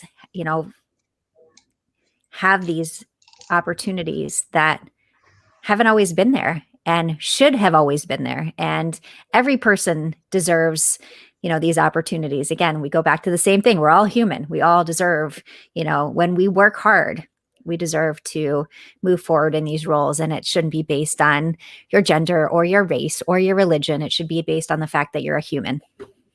No, I definitely agree with you on that and everything. One thing I was going to say is that I actually was surfing the web, as I oftentimes would do, and stumbled across, because this show is airing on the various channels, including Twitter and Facebook and YouTube, but it also airs, and I don't quite understand all the platforms, on a video game platform, which is Twitch. That's more what it's known for. It's video games and all that. So I stumbled across one of those shows, and it was a young lady, probably in her mid-20s, who was having way too much fun, enjoying herself on a swimming pool environment and all of that, but definitely was not doing anything provocative in the sense of just having conversation on her Twitch channel. So I was just wondering, and this even comes back to you, Simone, but also you, Cal, do you think that we're almost at that point where there used to be that old saying that everybody could be a star? I think that it may be like one of the famous P.T. Barnum, or one of the famous circus people, talked about that and everything, but it seems to be even more of the case now. So do you think that we've almost got to the point of too much of a good thing, meaning that everybody can be out there and create their platform, whatever their platform is? And like I said, she just seemed like she was having an enjoyable conversation about the life of a 26-year-old. And I'm sure maybe even your kids, Simone, might have their own channels and everything. But do you think that maybe we've gotten a oversaturation of the market, or is that even possible? So I'll start with you, Cal, since you're in media. I know you got to bounce off shortly. It's a good question. I mean, I think it still takes a lot of work to go viral, right? To get your 15 minutes. It's rarely by accident. I mean, sometimes it certainly is, but there's usually a lot of failed attempts before that. So I don't know. I think the gates are not thrown wide open. I think there are certainly some downfalls to having no gatekeepers, but we've had bad gatekeepers in the past, and so this is probably the preferred option, right? More access, more equitable access is almost certainly better than less. Definitely. What about your thoughts, Simone? Yeah, I mean, I think that it's just a different route, right? Like, again, if even talking about like publishing a book where it used to be you had to, go through, the big publishers versus self-publishing. So, some of it I look at and think, seriously, like, this is what they did to, but honestly, good for them, right? Like, if there's people that want to watch what they're doing, if people are interested in that, great. I mean, usually that's not me, but I think that it's it's an important thing to respect people that that they've worked really, whatever they've done, people are following them, people are interested. So really, so why not? But yeah, my kids don't have any channels, and we're also like kind of sensitive about what they put out there. Sometimes I see some of this stuff and I'm thinking, no, don't even click on it. Don't even click on it. But yeah, I mean, it definitely opens up opportunities for people that may not, be able to move forward with something. Again, going back to that, I always wanted to be an actress. Maybe, 35 years ago, I could have, if we had the internet, I could have, who knows what could have happened, but, Well, and Mark, 10 years ago, what I'm doing right now, right? Starting a digital magazine, which, put my plug out there, theassemblync.com for any and all who wish to check it out. The tech stack, the environment, all the factors that let us do this now just wouldn't have been possible 10 years ago. Now we've got a lot of writers who are willing to freelance and do it in a really high quality way. We've got email newsletter platforms that are designed to get information out quickly. We've got, you can set up paywalls on a website and charge for content in a way that would have been unthinkable 10 years ago. So it's just a different place. Does that harm some existing outlets in some ways that they haven't adapted to? Yes. Does it let upstarts like me enter the market? It totally does. So we'll see how it all shakes out, but we're making a big bet on subscriber driven content. So hopefully the market does thumbs up for us. Hopefully it'll do thumbs up and you'll do great works and all of that. And you kind of touched on it, but how can folks reach you? Also, are you looking for writers? Are you looking for a specific style writer? And if somebody wants to get involved with the magazine, how would one get involved? Yeah, so the 30-second plug. So we're all online at theassemblync.com. We're a digital magazine, so everything's online. We really lean heavily on newsletters. All of our writers are freelance. It's magazine style writing. So that means longer form, 2,000, 3,000, 4,000 word pieces. We do take pitches. There's information on the site on how to pitch us. Really what we are is kind of a Texas Monthly model, a Atlantic magazine. If folks read the Atlantic, it's the Atlantic at a state level is our aspiration here. And so, come check us out, come write for us, and Marco, it was great talking to you, and Simone, great talking to you. Yeah, you as Good well. talking to both. Definitely great conversation. Hopefully we'll have to get you back on, maybe even have a conversation between your publication, The Assembly, and the International Broadcast Media about even doing like a regular outlet of some of the stories that y'all are finding, because I know that they've been doing that with a couple of magazines, including DC Reports, because they have some guys with DC Reports that come on regularly on some of their news programming and some of the other programming. So I would definitely make that pitch to them that they do that on some sort of regular basis. And who knows, Simone might have some great motivational speaking and some other ideas that she wants to share from the state of Florida, even though it's a North Carolina base. I'm sure we can have some writers from other states as well. All a big happy family. Yeah, that's what our world Sounds is. Thanks, everyone. No doubt. So what Bye. is your thoughts about it? I want to bring in Tracy, another guest as well, but what is your thoughts about social media and all, and do you feel that enough of that is, like I was asking Kyle, do you feel that it's oversaturated, or would you like to see it being fine-tuned? I know one of the conversations I've had is that I sometimes, one of the regrets that I've talked about, and I've even mentioned on this show and on phone conversations, is that if you look at radio and you look at TV had the Nielsen's, radio has the Arbitrons, they have some other ways of seeing what you're doing. Unfortunately, in the streaming world, and definitely even in the podcasting world, sometimes you feel like you're talking and you don't know whether anybody's really listening. So like I said, I wish that there was some sort of way that we could actually be able to figure out ways of knowing what our reach is, because like I said, I know that I'm heard in several countries, but that could be one person, or it could be thousands of people in that one country, and I'm sure you've even felt that same way with your book as well. And with everything. I mean, I have clients across industries, and I put a lot of them on podcasts as well as going on podcasts myself. But you know what I say to that in terms of the audience, for podcasts? And this is worth thinking about. So number one, what I knew before I heard what I'm going to say next, which was enlightening to me, I always said to my clients, it doesn't matter really, for your perspective, if it's one person, from the guest perspective, this is the correct way a guest should look at it, is it doesn't matter if it's one person listening or 50 or 5,000 at one time. Number one, podcasts, unlike radio or TV, that lives online all the time on all kinds of platforms. So it develops and it continues to build listenership. And a podcast that's tiny right now in 2 months could be giant, So it really is, I'll put my clients on tiny ones. I don't put my clients on crap. Tiny ones, giant ones, as long as it's well produced and has a good aesthetic and good, done well, right? For the right reasons. And the other thing that made me think even better, wow, and I've been quoting this ever since, I was on a podcast, and the host, we were talking about something similar, and he had previously interviewed the guy who founded Matchmaker. So for those who don't know Matchmaker FM, it's not a dating service. It's a podcast matchup service where, guests high profile and just, people building their thought leadership can find spots on podcast looking. And there's a ton of them, like you're saying, new ones every day and, kind of saturated. But he made the perfect point that if you were an entrepreneur and you were given a stage, someone said to you, hey, I'm doing an event in my town, I'm going to have 25, 30 people there, why don't you come over and get up on the stage and talk about what you do for a minute? There's not very many entrepreneurs that wouldn't say, sure, come on down, I'm Bob's from Bob's Auto Repair.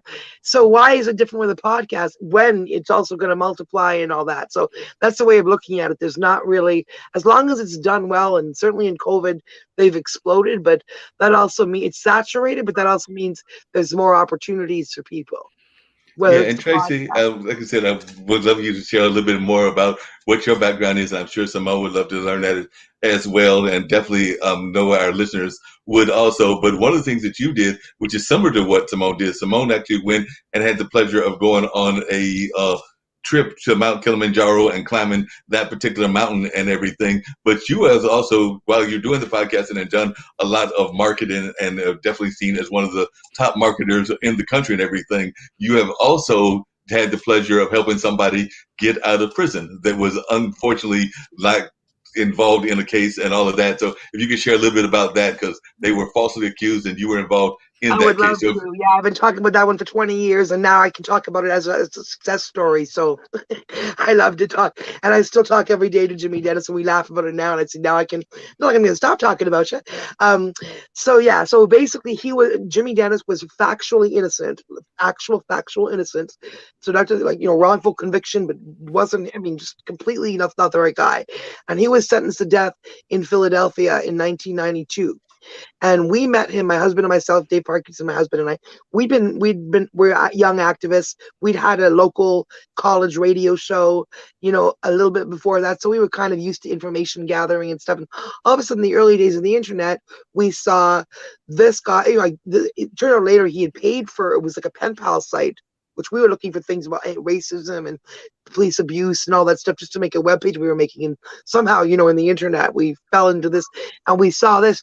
And it was this person saying, I'm not looking for pen pals. I'm not looking for a girlfriend. I'm literally, this was the only way I know to get out to the world. And look, I'm innocent. If anybody can help me, or, I don't want to, just like help. And I don't know what really struck my husband and myself to actually write a letter, to actually go that far and actually do that, not just send an email. But I think thinking back, it was because, like I said, we weren't only activists, but we'd had that radio show a little while earlier. So, I remember thinking, gee, how innocent can this guy be? And we wrote a letter, and he wrote back 18 pages, like little writing on both sides. We still have the letter somewhere with all the court documents that were in the cell at the time. And later we ended up getting the entire court transcripts, when some people from Peoria were kind enough to go out and pay all the money. But usually this is why people can't get help, because they can't usually galvanize people to go out of their way and spend thousands of dollars to go pull up court transcripts and stuff. So he was looking, these are just regular people.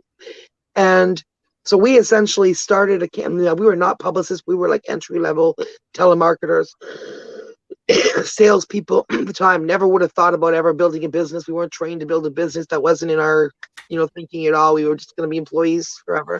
But I literally learned how to write a press release to get the word out about Jimmy Dennis way back in 98. And then there was a long years, because he wasn't released till 2017.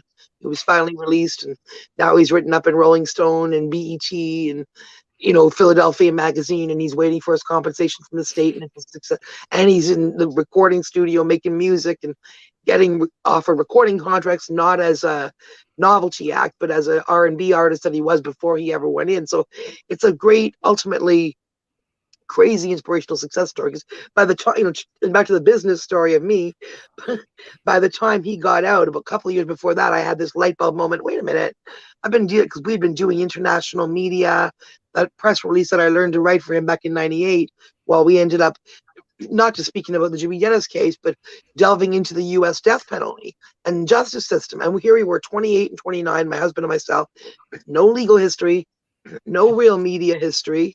And there we are on Court TV, on CNN, on MSNBC, on NBC, being interviewed by Catherine Cryer, by Nancy Grace, and being taken seriously on panels with lawyers. And so I suddenly realized in 2015, wait a minute, I could probably, as I'm doing another 20 sales calls about something I don't care about, it just suddenly hit me that, wait a minute, I could probably monetize the skills that I learned. Because to me, media is like nothing. I know I'd also done been asked to be the campaign manager just after that of a political campaign, the local lefties, the NDP, and I had run that and, learned to do a press release.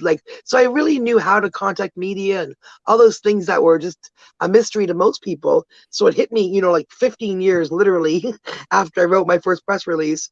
All that time we had just been doing, our sales jobs at the same time as we're getting international media, but that's just our causes that we care about. It's nothing to do with our paid job. And suddenly hit me, I would never have taken money for that, but it suddenly hit me at the skills that I built there. I could use, isn't that called a publicist? And I could start to look for clients. And I went, story's almost over. Sorry, it's a crazy long story. But, and then I was like, how do I become a publicist? So I started looking at freelance sites and all that. And I got my first couple of clients by just sort of bidding low and doing amazing work. And then Angela Sadler Williamson hired me, who's like Rosa Parks' cousin. Who had a book, right? Like a movie about my life with Rosie, about the next 30 years of Rosa Parks' advocacy and what she did until her death at 90 something. And she's still with me today because now she has a children's book about it. So, that gave me the confidence to be like, okay, I guess I really am in the game. I really am a publicist. And then I just kept doing it. That was, 9 years ago, LinkedIn tells me I started as a freelancer. 5 years, we built a general partnership.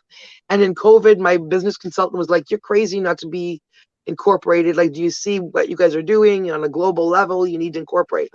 And I was scared too, because it's not my comfort zone. I don't know anything about business. I just know what I do. But she pushed me to do it. And we did in COVID. And it's been increasingly, on a business perspective, better ever since. So that's my story. I never went to school for this. I never met another publicist. I never read a book on PR. I literally just learned how to do media messaging and thought, oh, wow, I think that's a career. May as well do that. It's Sounds great. amazing. It sounds very similar to what Simone has done, because Simone's whole book is about being extraordinary and being yourself. And it sounds like in a lot of ways that's what Tracy has been doing Oh, I got to as see well. that, Simone. That's great messaging. I got to see that Yeah. and show that to people. Yeah, thank you. It's it's really about, like, it's again what Mark just said, but it's about, I think so much of what we do in our lives, we're comparing ourselves to others. We don't realize what our value is. And so my big belief is that we don't need to change who we are. We need to change the way we see ourselves. And Oh, so good. thank you. So that's really what I talk about. And going back to the first point you made about, going on podcasts. So, my goal is, to me, like, if I look at the podcast and someone invites me to come on and I feel like, it coincides, if it kind of relates to my messaging, it doesn't matter to me how many people great if they have, millions of people listening. But, if I impact that one person, if that one person, connects with me, like, that's huge, right? And that one person tells one person who tells two people who, all of those things. I think it's so important. Yeah, and if it's a story like where you have like that, like an inspirational message, exactly, you're trying to reach people, right? Like an individual. And then if you're like a B2B business person, really it only takes one person to be like, that listens to that says, hey, maybe that might be a good consultant for me, or or if we're just on, hopefully, to educate people. You're sharing, and like I tell people, it's my, like, new clients will ask that question. I'll be like, it doesn't matter, again, from my perspective too, because at the end you're going to get a nice link, number 2, that you can put on your page that highlights you. So people, when they come to it doesn't matter about the audience, but somebody's going to nicely produce something that is going to allow you to tell your story to a third party, that credibility. And then you're going to have a nicely little produced piece that you can put on your show, on your site, on your socials, for that credibility, and that builds. And then also, if you do 3 or 4 of them, 5, 6, 7, 8, 100, however many, then when people search your name for whatever reason, to look up your book, to have you as a speaker, to hire you for a job, to whatever, and they see 10, 15 things pop up where you're being interviewed as an expert, they're not asking what the audience is on each of those. Right.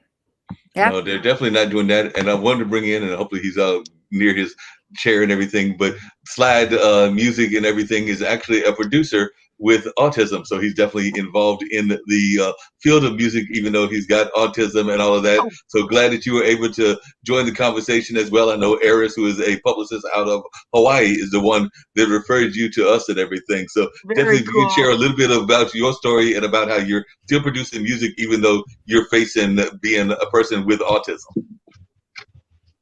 All right, can you hear me okay? Just making sure. Yeah, we hear you. All right. Basically, I've got autism, as specifically Asperger's, which is high functioning on the spectrum. I went 29 years of my life literally just like with no direction, if you know what I mean. And one day I was like, you know what? I'm pretty damn good with computers. You know what I mean? Like, and this is a different age than it was back then. So I started researching music, how to produce, started off with beats off of YouTube, quickly learned that wasn't going to work through research.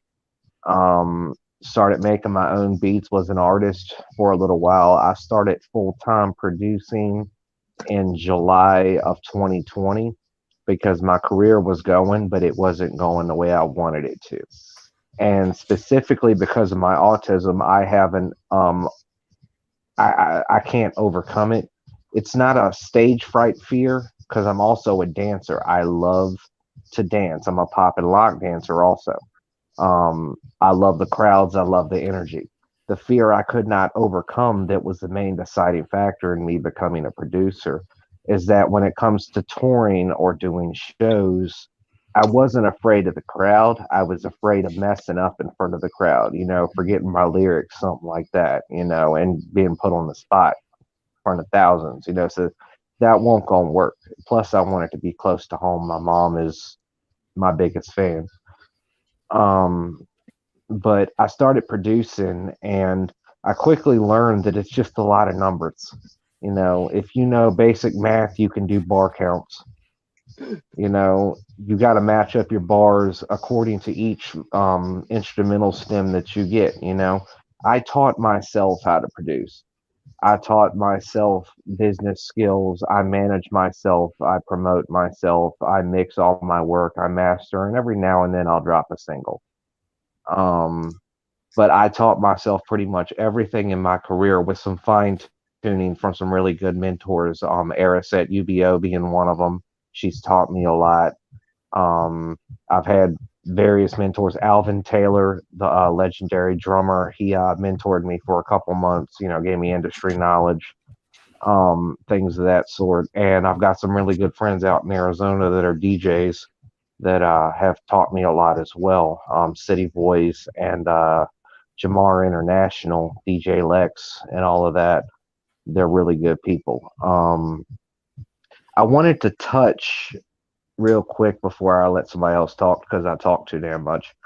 But You should have heard me a minute ago. I wanted, yeah, but I've got a long resume. My apologies, but basically, I wanted to touch on the subject you were talking about. Can't remember your name. Bottom right corner, Tracy. Okay. Tracy, yeah.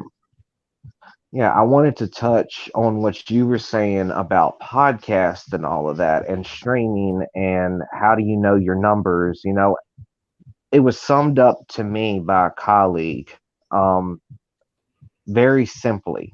It doesn't matter if you have thousands of viewers, thousands of listeners, millions, hundreds of thousands, or just one. All you don't need millions of people to hear your music. You need that one right person to hear it. Mhm. You don't need millions of people to hear your podcast. You need that one right person. That person that's going to support you and has a means to get your name out there is that one right person.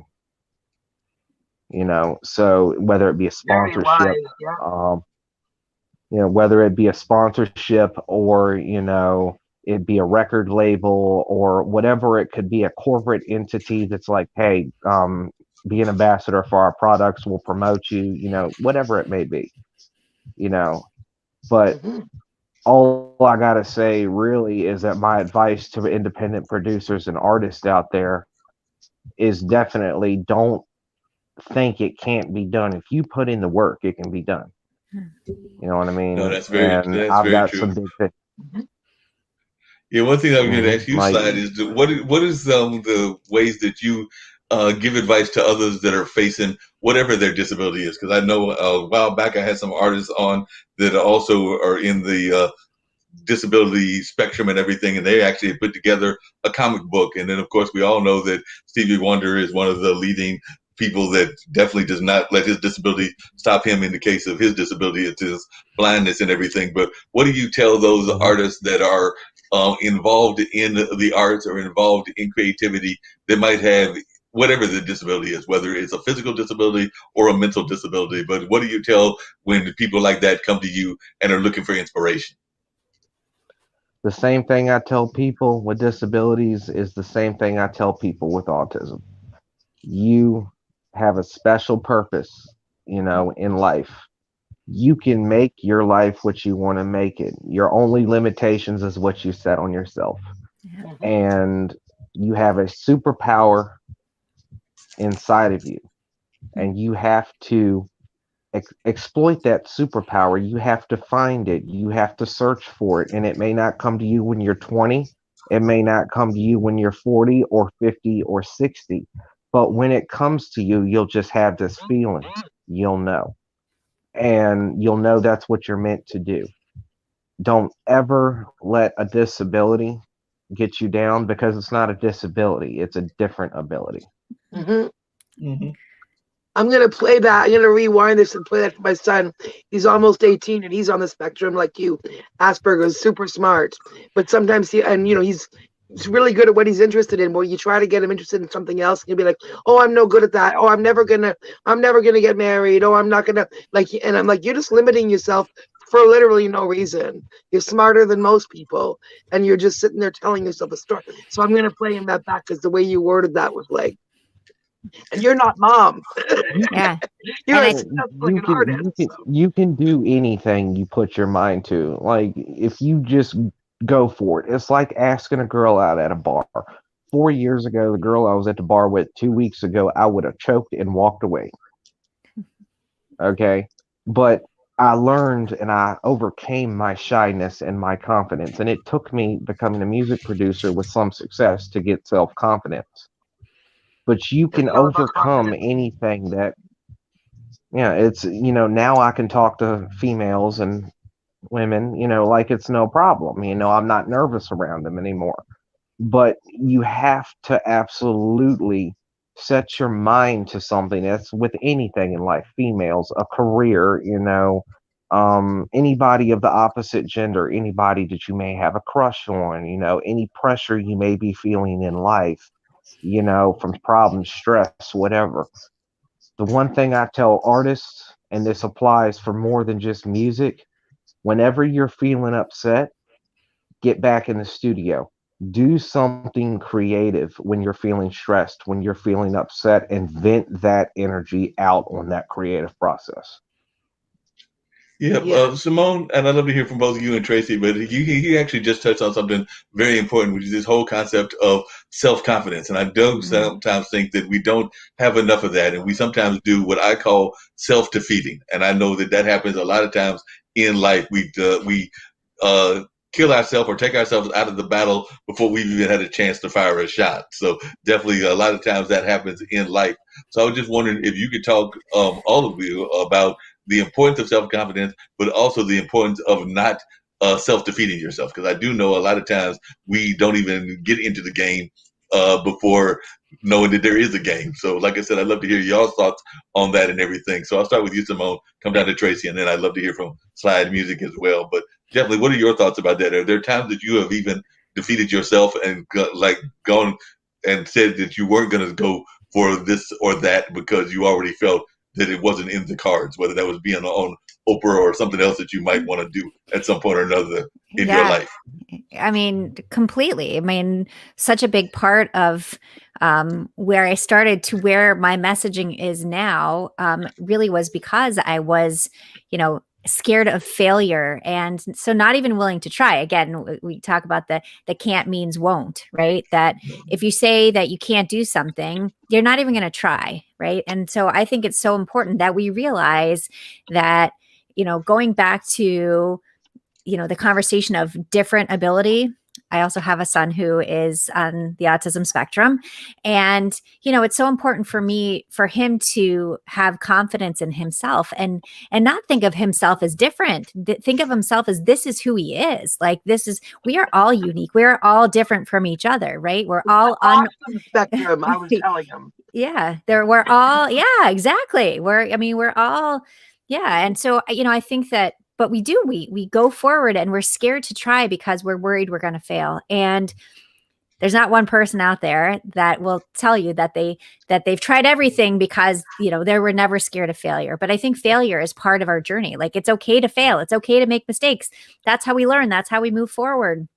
So, I don't look at it like that anymore. I did for a very long time, but now I look at it and say, okay, I'm going to put myself out there and I'm going to work really hard, back to that piece of working really hard. And if I don't get it, if I don't get that position, if I don't get in that magazine, okay, so that wasn't meant to be at the moment. And it doesn't stop me from progressing forward. It just means that thing didn't happen. Okay, what can I do next?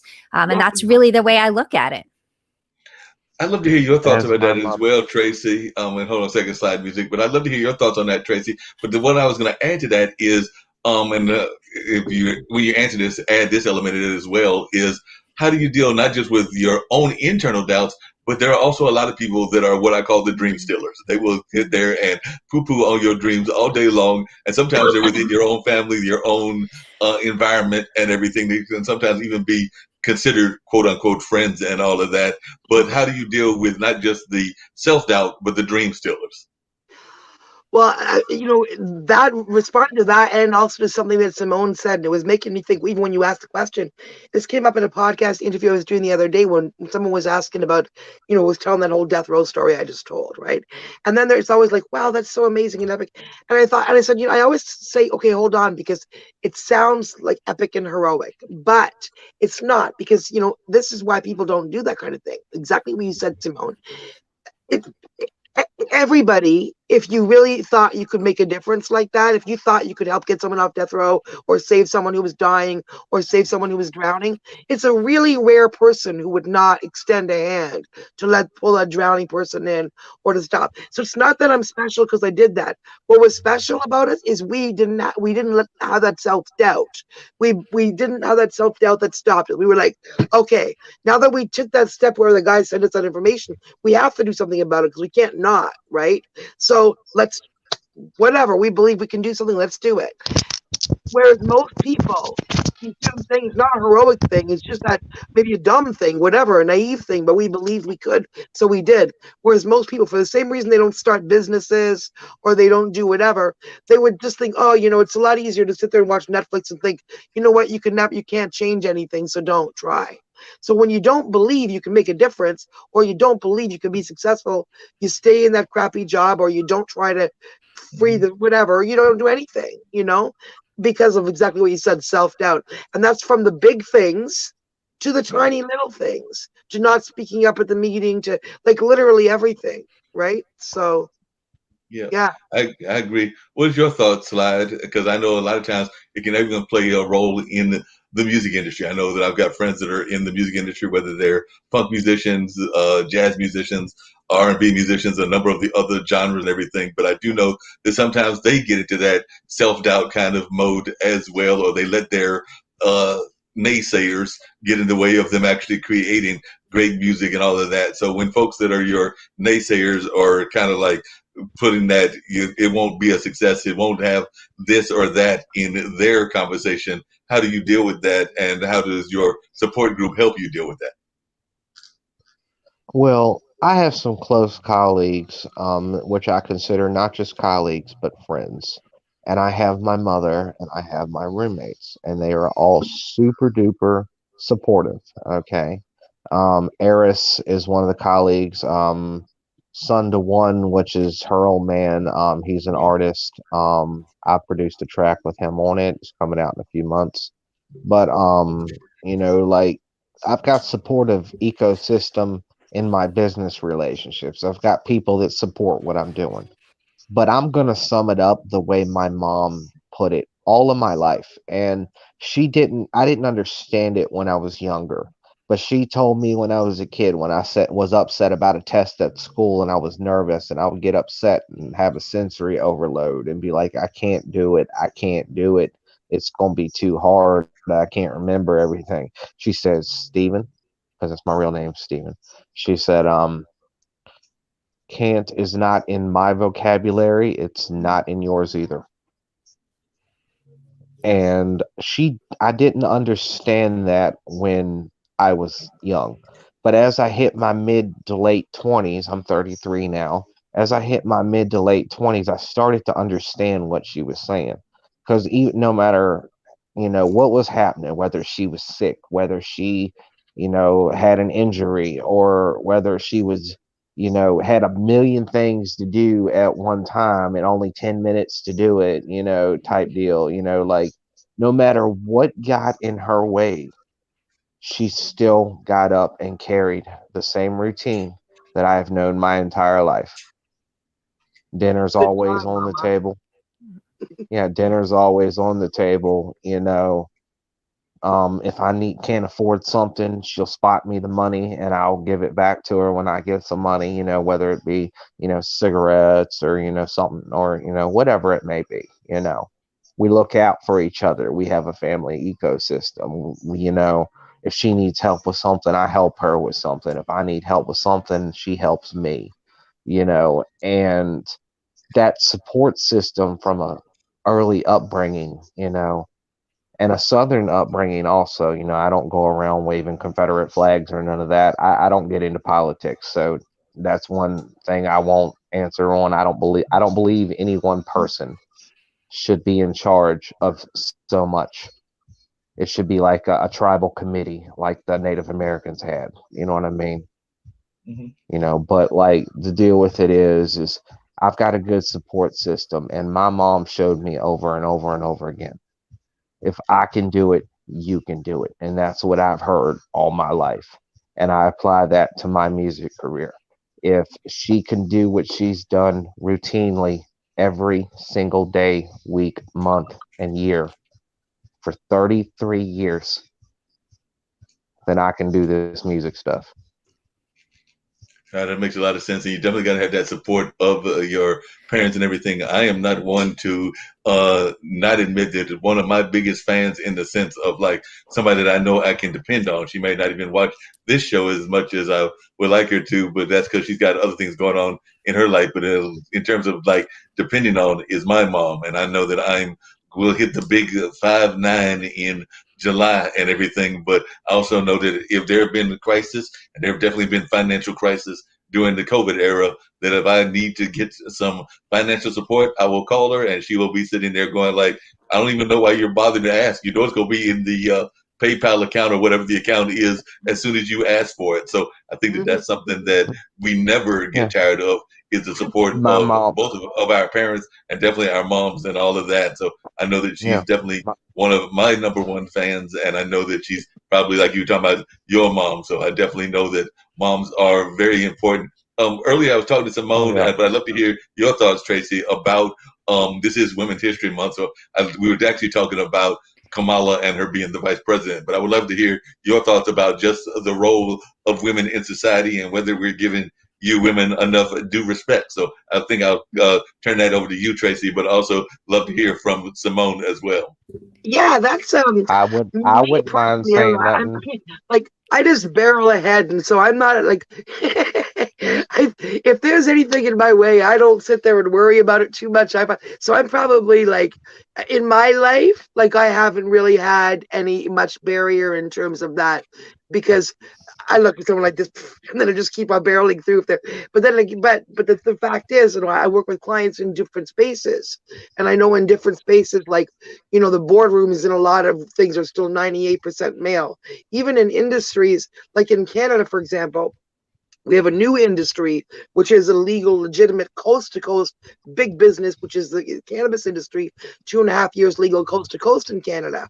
And that, I mean, we're talking, it's big bankers, all big money people from other industries. They're not people that came from cannabis. They're not a bunch of hippies. They're people that have come in now all of a sudden are hugely corporate. They're all from other industries coming in, big money people. And what's developed is those boardrooms all of a sudden are 98% white male, even. So white and male to 98% in Canada. And I've worked in that industry for, doing communications along with a bunch of other industries for almost 10 years, from, the way before legalization, from the people, well, it was legal medically, from the people who were bringing in the medical argument, and, all those people who did the whole industry that existed, from the healers to the speakers to the, the names, everybody, they're not, all of a sudden, they're not the ones in the boardroom, because those were people of color. There were certainly lots and lots of women. It was almost built on, in Canada, on some really strong women personalities. And then you hear the statistics that all of a sudden corporate has come in, and now the boardroom's taking from, from real estate, from pharmaceutical, from banking, from all these, other industries, and now they've created in a brand new industry, brand new, another 98% male, white male thing. So that's kind of weird. When you hear that, you're like, okay, so clearly there's, but still I'm like, well, I've never had any barriers. But then one of my clients was talking about, being in the space of doing funding, and they just successfully got, $500,000 of seed funding, and now they're going towards more. So they're getting their barrier. But she learned, when she first came into the space as a founder and a woman with an idea, she was really literally in 2021 still not taken seriously. And she could feel that. She's not a person you would normally, she's like me. She wouldn't go in expecting that. So she's not like, oh, they were treating me weird because I'm a woman. She almost hesitated to talk about that when we were addressing it. It's not like she was, but she was like, no, there was a weird vibe.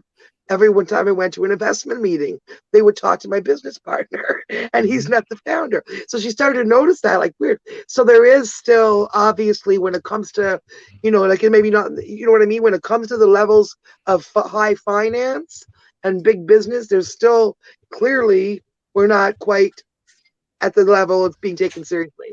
In my personal experience, I barreled through all that, and I'm like, whatever, you don't want to hire me because I have crazy red hair. Well, let's build my own international award-winning company. Thank you. So. Makes a lot of sense. What about yourself, Simone? And then I want to hear from Stephen as well. Yeah, I think I kind of barrel through too. I've always thought, I told the story about my mom earlier, but I've always, I've always considered myself like a strong woman. The things that crack me up, and definitely I've had my struggles. So I mean, there definitely was a period of time where I struggled with believing in myself in general. So what, woman or not, just as a human. But the things that, still surprise me, I'll have someone over at the house to fix something and they're like, oh, should I call your husband about this? And I'm like, why? Like, he doesn't know what I'm the one who takes care of all this stuff, Yeah. And it makes me laugh sometimes. And I'm like, wait, this is still our world. Wait, what? No, I'm the one who makes this decision. So I guess maybe you shouldn't talk to me because I'm definitely not hiring you, because that was the attitude you just came in with. And it's hello, like that shocks me, but it does still happen. So, but through professionally, I do just kind of barrel through my stuff, and I don't listen to it. I know it's there, and I know there's so many struggles that we still need to work through. But there's definitely pieces that, keep adding every day that make the world, a bit brighter. And that I'm really thankful for. No, I'm definitely thankful for that as well. And you're right about those early pioneers. I know that my grandmother, who I've alluded to a couple of times on this show and a couple of the other international broadcast media shows that I'm part of, is a lady that founded the first African-American library in Raleigh, North Carolina. So she did that back in the time before even, I want to say my, if my dad was around, he was a kid. So it was probably like in the 40s or something like that she created this powerful library and everything. And she actually went to Columbia University at a time that it was definitely not integrated. So we're talking probably like in the 40 time frame and all of that. But she definitely went there and was definitely not going to let something like she always knew she wanted to be involved in books and with the library. So she wasn't going to let something like segregation stop her. So she was going to go ahead and find a way to get into that school, and actually got her degree from there after having attended a couple of other universities that I remember that history as well. So definitely she was one that was going to be a what do you call it? A pavesetter, a pioneer, right? Exactly. A definite pioneer woman.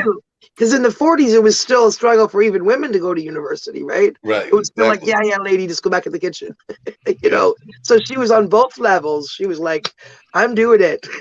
Yep. No one's stopping me. It's amazing. There was not going to be any stopping her whatsoever. You said you wanted to add something to the conversation, Stephen, just about the importance of your own mom and everything. So I'd love to hear your thoughts.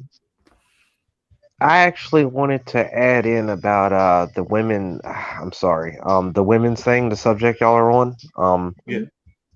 I wanted to add in, all women are queens, plain and simple.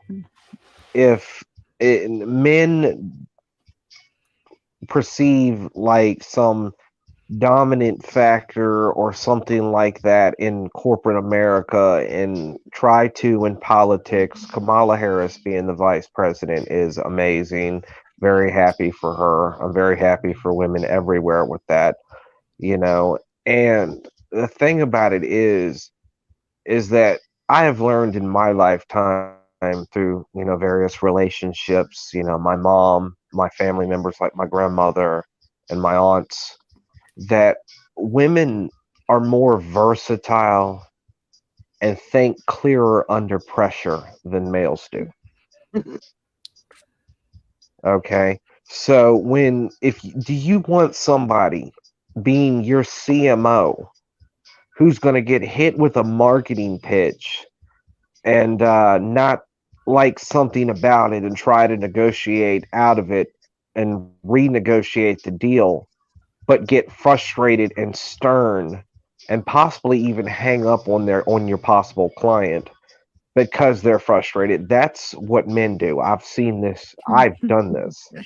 Okay. They really, like, excuse my language, they pissed me off. Okay. So like it's the whole thing that like females aren't as much like that. A female will be nice to you if she knows, like, y'all are thinkers, y'all are intellectual.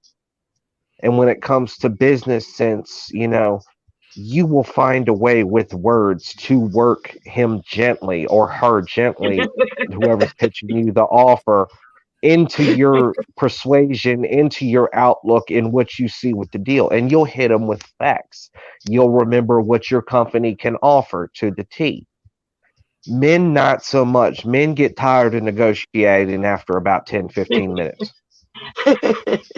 Okay, so I don't understand why they are doing this with the cannabis industry. I worked in it as well briefly for a few months.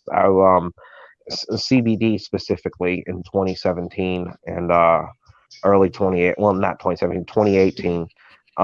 But I worked in it briefly too, and I even noticed that the majority of the people I was talking to at the company were male. I was a remote worker, but then when I'm calling distributors to get the product on store shelves, I think out of maybe 75, somewhere between 75 and 100 distributors, that like maybe 5 of them, of the buyers, were actually females. And it's So weird because we it's say in the industry, like, women are traditionally healers, which a lot of the people that come into cannabis were from the healing aspect, or a lot were educators and tons of consultants. So there's just so many women in the space, and who grew the space. And then all of a sudden you see it literally 2 years into legalization, and it's that dramatic. So it's like there's yeah. such a disconnect My with those old boys club that came in, not realizing, clearly not understanding the space. You know what I mean? It's like yeah, we're all Yeah, going, wait, what? it's crazy. I exactly. wanted to ask The Simone something last really quickly. Excuse me. I want to ask Simone something really quickly. If you both bring up, which is the gatekeeper aspect. I was just wondering, when you decided to publish your book, did that even play a factor into the book and everything? Because I do know a lot of times the gatekeepers are kind of like y'all are talking about with the cannabis industry. A lot of times they are strictly the white males that are the gatekeepers in book publishing. Or did you decide to go the self-publishing route? And is that the reason you decided to go the self-publishing route if you did that? So I was wondering your thoughts about gatekeepers and being a book author. Yeah, I mean, I went the self-publishing route for many reasons.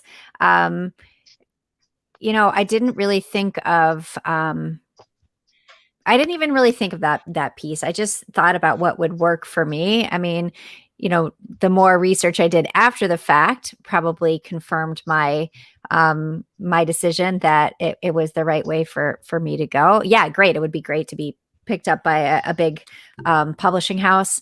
I mean, again, there's tons of women who are writers that are in these big publishing houses, right? So, I don't know enough to really answer the question, but for me, the decision was that this is what works for me right now. And I really wanted to get my messages out there. I really wanted to get my book out there. And I think if I would have gone the traditional route, it would have taken a much, much longer time. Not to say it wouldn't have been great. I don't know. But this is what I did. So, and this is here where I am. Yeah, definitely, and it's a great place to be at everything.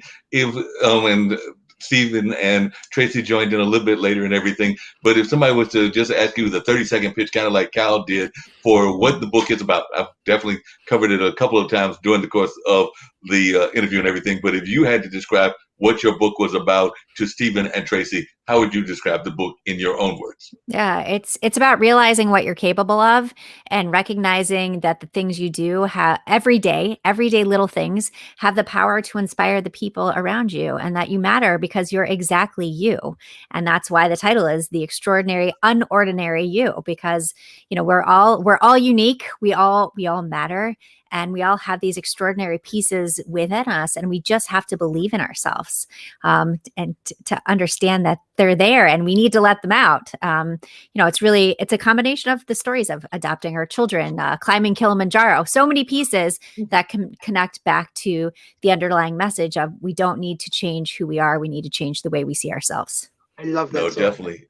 Tracy, if you were to write a book about yourself, and I'm going to put you on the spot now, and you were to describe the book, what would the title of your book be? We know what Simone's book is, but what would the title of your book be? And I'm going to ask the same question for Stephen.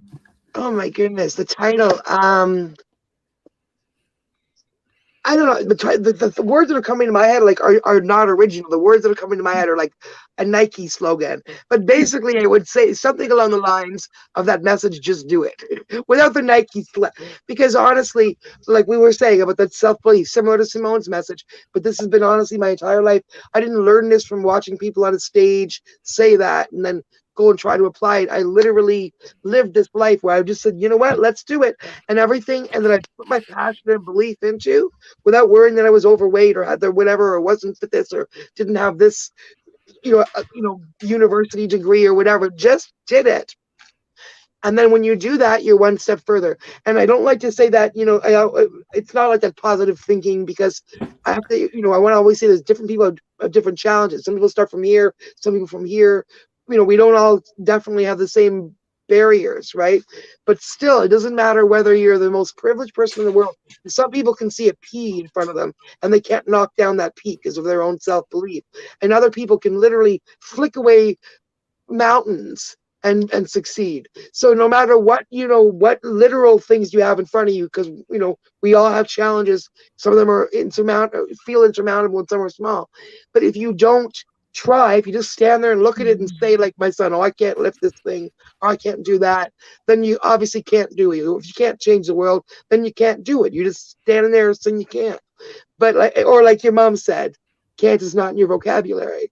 If you believe that you can instead, or like when we were kids, we learned to ride a bike and they said, look where you're going, be careful where you're looking because that's where you're going to go.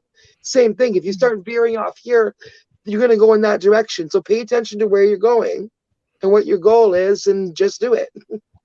That makes a lot of sense. Stephen, what about yourself? If you were to have a book about your life and your music producing and all of that, what would the book title be? Well, first off, let me say I currently have a book about 2 weeks into a 6-week review process, a manuscript with Austin Macaulay Publishers. It's a poetry book. It's a poetry book, and it's like 30 poems. It's various stuff, it's a lot of it from the relationship I was just recently got out of, and different aspects of it and things. The way I worded it was like you could tell what I was talking about if you really thought about it, what you were reading, in a couple of the poems. You had to read into the words, but if I was to call a book anything, like I don't know, it's between two things. It's either between The Rise of Slide or Broken but Triumphant. I like that. Broken but triumphant. Yeah, I like that a lot and everything. Both of those have got definitely good titles and everything. Another thing that was popping into my mind, and I was actually thinking about definitely some of the things that have gone on in the world. We know COVID was going on, but we also know last year was very much of an active year of Black Lives Matter and a number of other things that were going on in our society. And I was just wondering from all three of you, your thoughts about art and activism. It's a big thing that I'm a big proponent of and everything, but I'd love to know y'all's thoughts on the role of art and activism. So I'll start with you, Stephen. What role do you think that art should play with activism, and do you think that it's doing enough of it? I do not believe that they are doing enough positive art in general. I am a firm believer in activism. I am a firm believer in marching and getting things done via peaceful protest. But the rioting and the things of that sort has highly disappointed me about the people of my country. You know, you get more with sugar than you do with salt. Mm. You get more, with sugar than you do with lemonade. If you're causing violence, you're going to get violence in return.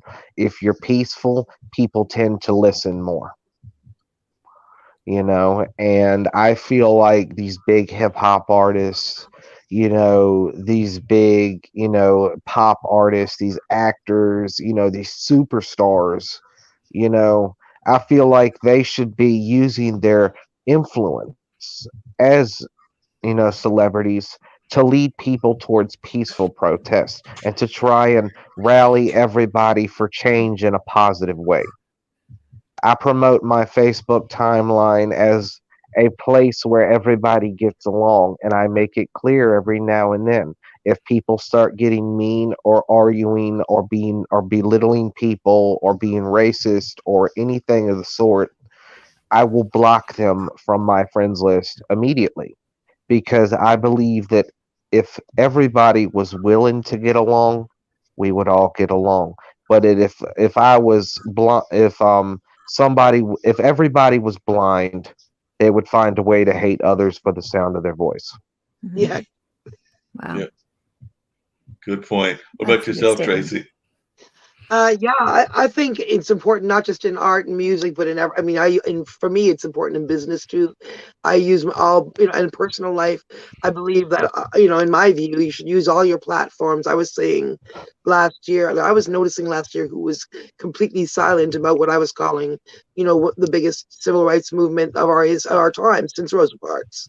And I was noticing a couple months in, when people were just la la la la la and like completely disassociated from it, or if there would be these little points where they, were showing that they were not, understanding, why people were upset, kind of thing. But and I want to say too, but back to the art thing. So I have to name check on the art and activism. Last year, in the height of the Black Lives Matter thing, in a super little white community, which is not like Canada because we're hugely multicultural, but this little village, little tiny village where my client worked, and she was like, little white lady, she's like, oh, I don't know if there's any racism here, but I think we should do a little Black Lives Matter demo. I'm like, I think that's a great thing to do. So we had a tiny little demo on this, there's like, she invited people from other communities to speak, right? So they could speak to, not just have like white people speaking about it. So it was all, anyway, the one of the people that came to speak was a woman called Sibu, awesome businesswoman and local speaker and everything. But she said, "Can I bring my 13-year-old daughter to do a song?" And we thought, "Oh, that would be cute. Bring the kid, have her sing the song." So I'm sitting there videoing the whole thing at the back. This kid's. She did this song called "Make It Right" that she like wrote the weekend before. "Make It Right." It's like a little plaintive song, beautiful musician. I mean, beautiful music, number one, and her artistry. Other musicians have said the way she plays and the singing and all that. But I was just like struck by the words and the plaintive little voice and the 2020. What have you become? What's been what's been done to you? Why are people so cruel? It's time to make it right. Basically, about Black Lives Matter and Aboriginal in Canada, because that's a huge stain on our national thing is First Nations and how we deal with First Nations. So here's this 13-year-old, and I literally was like, oh my God, can that kid redo that song at the end of this so I can go and like get her closer with better video? Because then I said to her mom, can I send that to like my friends in the news just to be like, because it was hard, it was literally wow. And people who had complained about the demo before, not many, but there's always somebody, oh, it's the middle of COVID, why is it going to be anything in our why is even though it was definitely distanced and all that, it was a little people who were complaining about for whatever reason, more because they were uncomfortable with Black Lives Matter or didn't understand it, right? Even the one guy that was complaining about the whole thing before the event and everything else, when we post, I said, oh, look, this is the event. And I showed pictures of how it was distanced and people was, and then I said, here's the little girl that was sang, and I played her song on the thing. That guy loved it. She changes hearts. I've had her on TV on Australia. I've had her on TV in the States on podcasts. Everybody who interviews her is like, number one, wow, is she really 13? She's so wise and just like, she was at CBC, our national TV station, called her the other day to get her commentary on the weekend and the Grammy controversy. This little 13-year-old, I was like, wow. So like, she's made a huge Out of the impact. mouths of babes. 8 months Yep. of public life. Yeah, that's actually one of the things I was going to ask Simone and everything. It's my opinion, and I'd love to hear from both of you, Simone and Tracy. But it's my opinion. I've said this to folks both, over the phone, maybe even a couple face to face, and definitely on these different kind of platforms. But I think that this next generation that's coming up, so like your kids' age, and definitely those that are under 25, I would maybe even argue under 30, is one of the most open generations of all times. When I hear them talk about things around orientation, when I hear them talking about things around race, when I hear them talking about things around gender equality and all of that. But as a mother, the both of you, I was wondering, would you agree with me on that? Because like I said, when I've talked to folks even in their 30s and 40s, they kind of agree with me that this may be one of the most open generations we've ever seen. But I'd love to know your thoughts. Yeah, absolutely. I think that they know so much more, obviously, with the internet. They see more, they understand more. Some of our conversations at the dinner table are truly unbelievable about, talking about, gender equality, whatever. Like they're explaining stuff to us. Our 13-year-old is saying now, okay, talking to us about, pronouns. Like I already got it, but like my husband was like, okay, explain it to me one more time. Like, what am I supposed to say? Because, like, he's like, I don't want to say the wrong thing. Like, I want to truly understand this.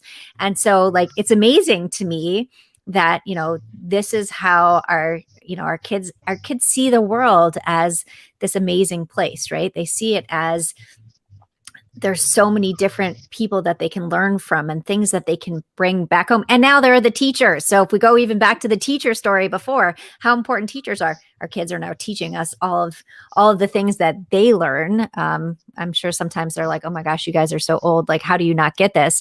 But, I think that they are, like, their generation is between what they're exposed to, what they're willing to talk about, they're really willing to talk about things that were, that was how my mom grew up, how I grew up. You didn't talk about all these things. And now they're open to talking about things, which I think is really great.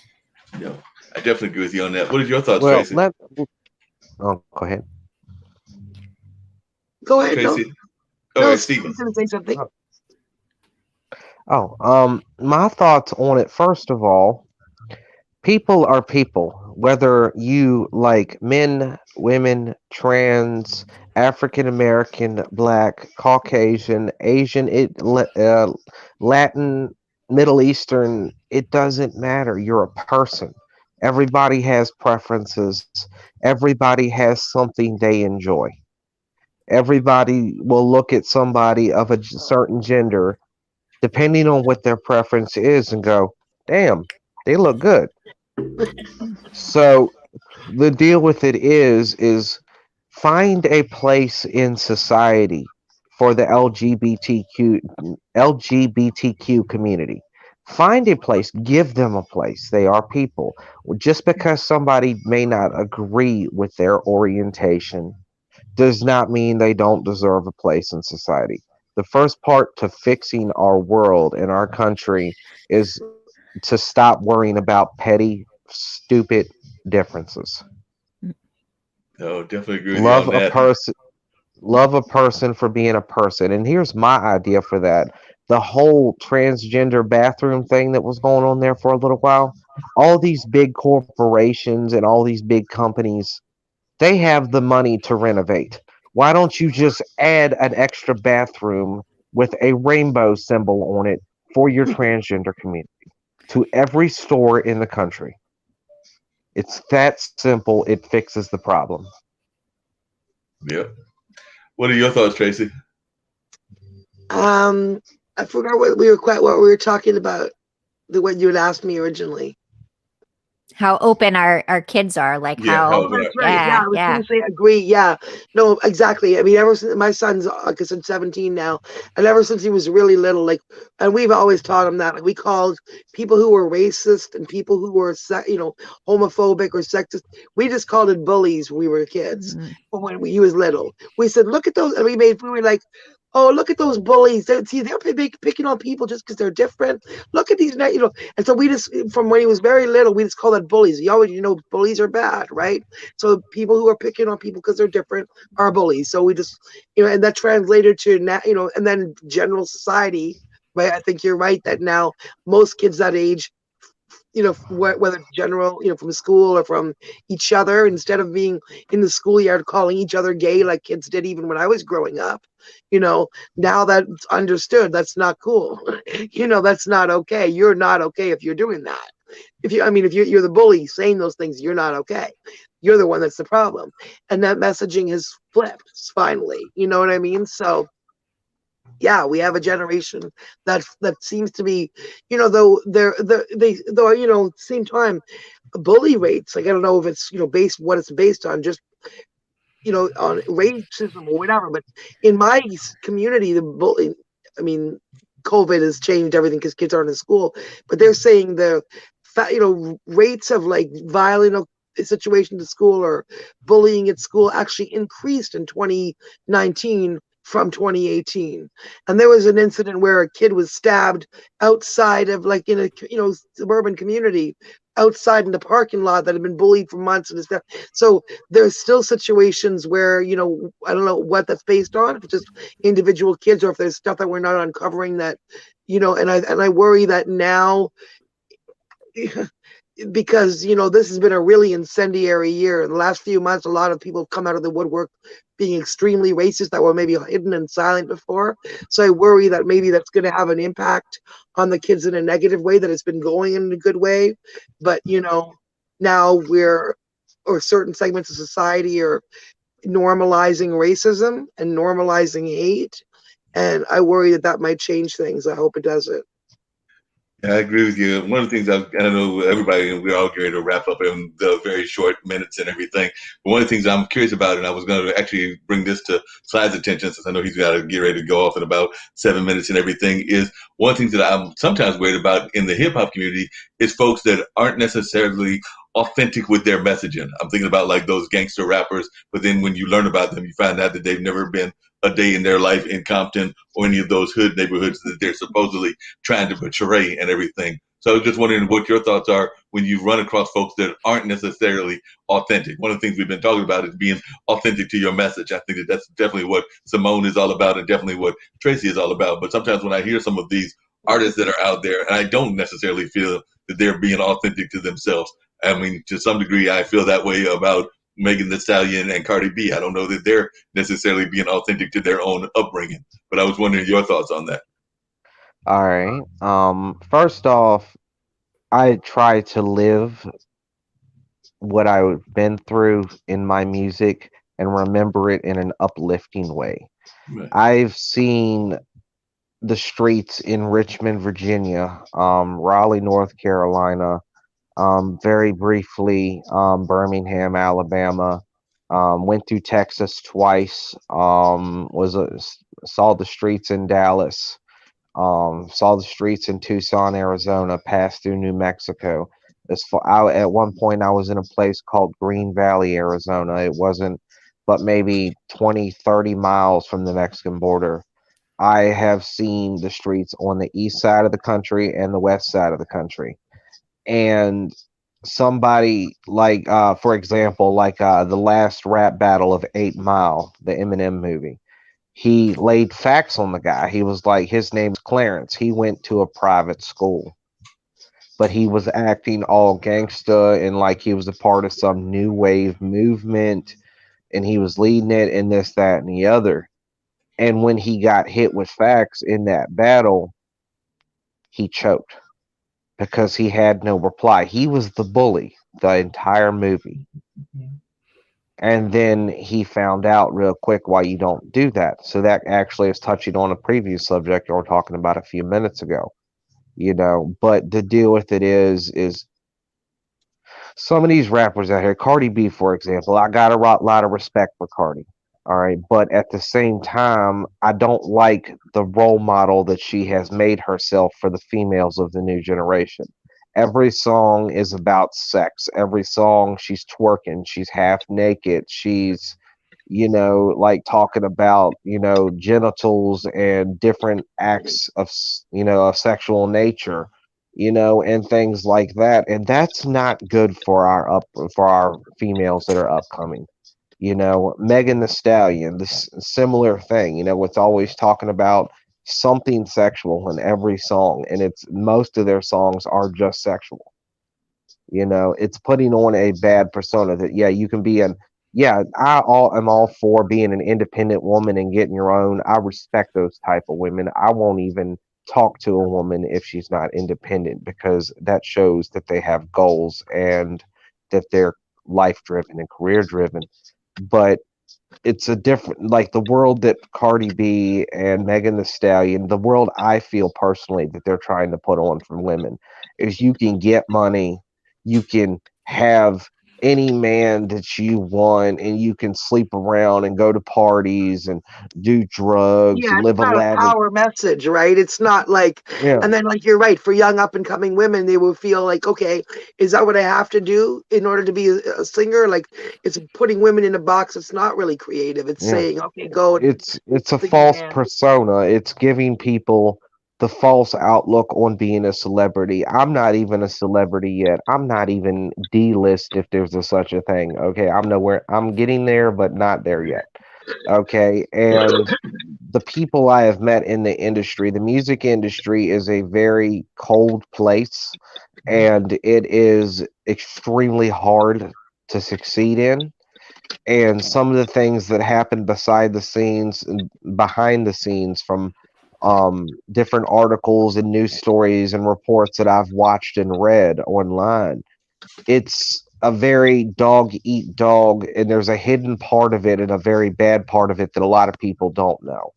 Yeah. And I feel like the industry is all made just to bring in money to the labels, and whatever persona they give you as an artist or a producer, either you do it or you owe them and they blacklist you. You know what I mean? So like the new generation is not well. I don't even listen to that much new hip hop in general, whether it be male or female, because the message has gotten twisted very seriously.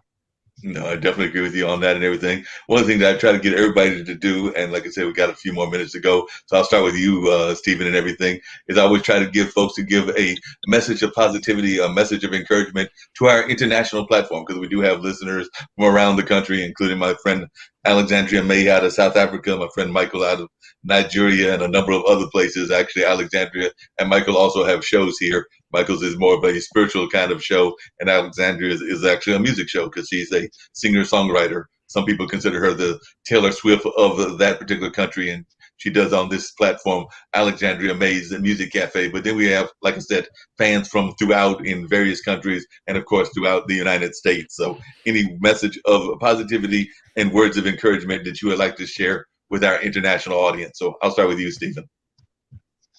Don't ever, and this goes back to what I was saying earlier, don't ever let your limitations stop you.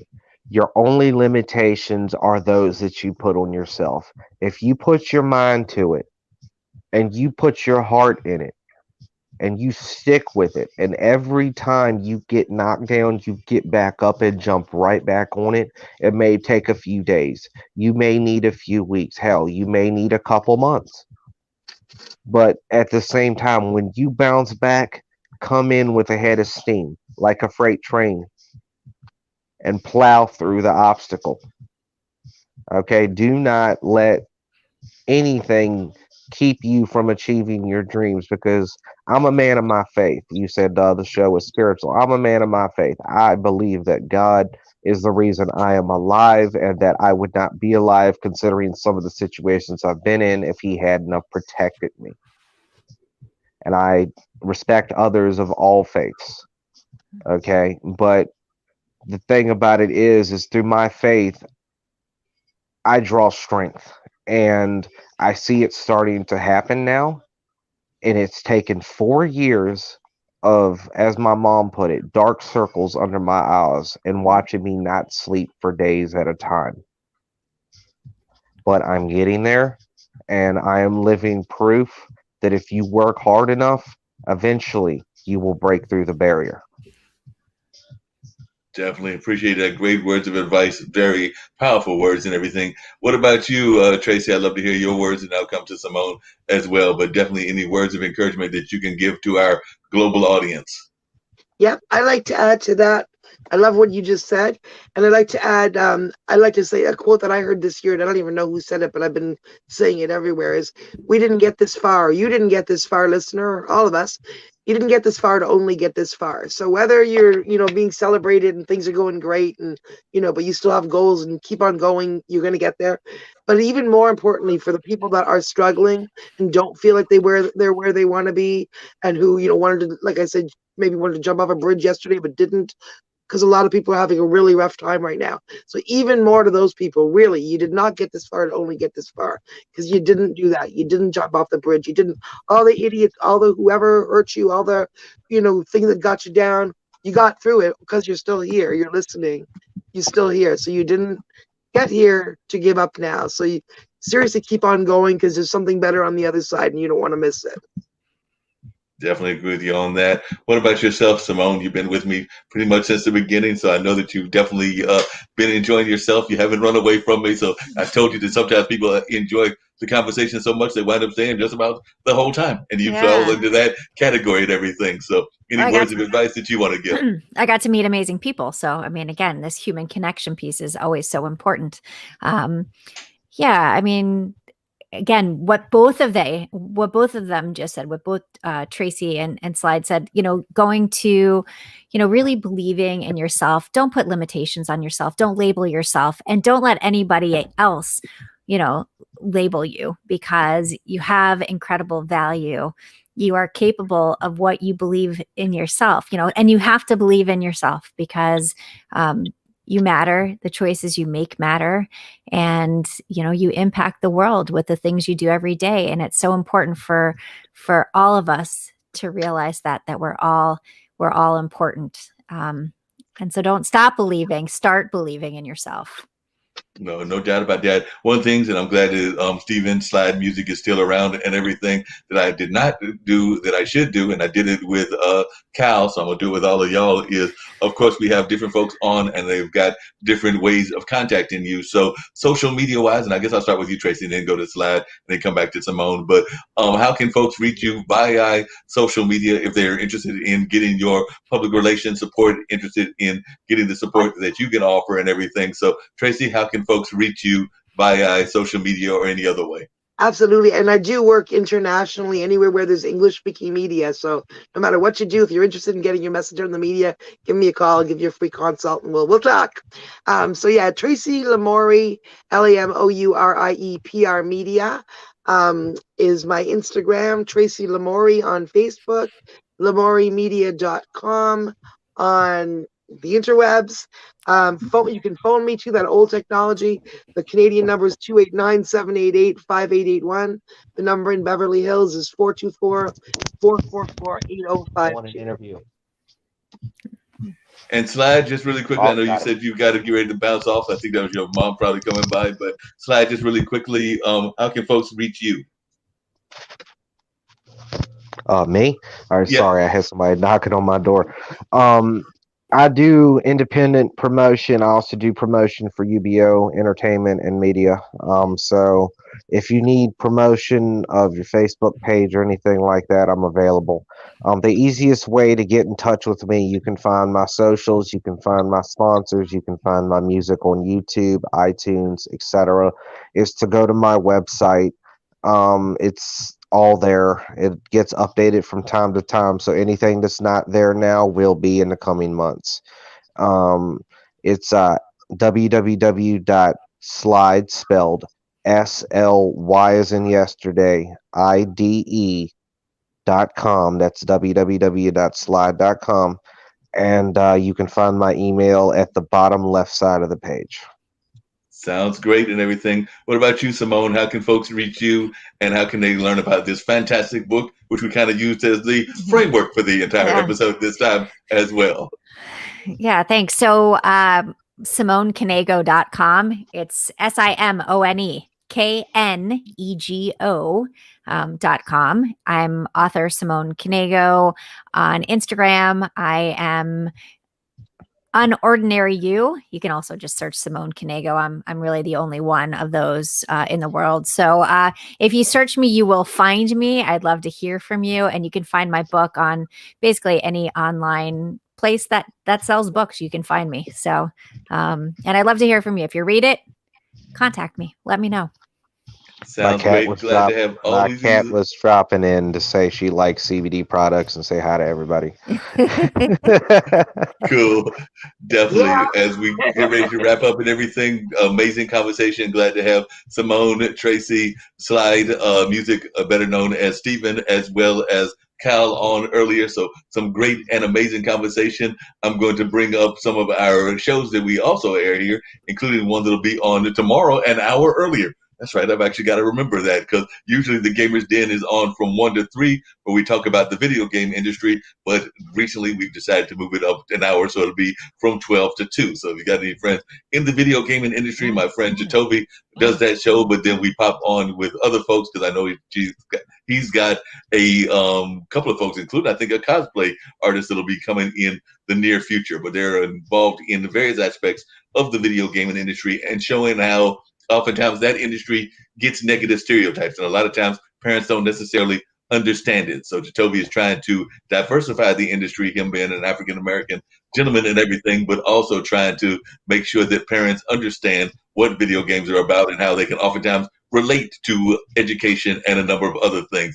And I had oftentimes earlier mentioned to Simone when she mentioned about wanting to be an actress, they're talking upstream folks. I think we've got the lawyers in as well. So these are some of their spots. And then one of the things I do on all these shows, sometimes in the middle of the show, but it was such engaging conversation that I'm going to do it literally at the end, is I provide a couple of clues. And then at the end of those clues, the folks are supposed to guess who the mystery guests are and all of that. And there's some historical figures. It being Women's History Month, these clues all involve women of history from the United States. So I'm getting ready to drop those clues right after these quick public service announcements, and then that'll wrap up the show. But if folks decide that they want to stick around and try to guess who these clues are after the ads, you're more than welcome to stick around for 5 or 7 minutes. But definitely let's check out what the Gamers Den is all about. And like I said, I think you'll see the ad says that it's 1 to 3, but it's actually more like 12 to 2.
I've done this with the mystery guest one other time as well. So I think what I'm going to do this time is I'm going to put up some of these clues and everything. And if either Simone or Tracy know the answer, they can blurt out the answer and then everybody will know.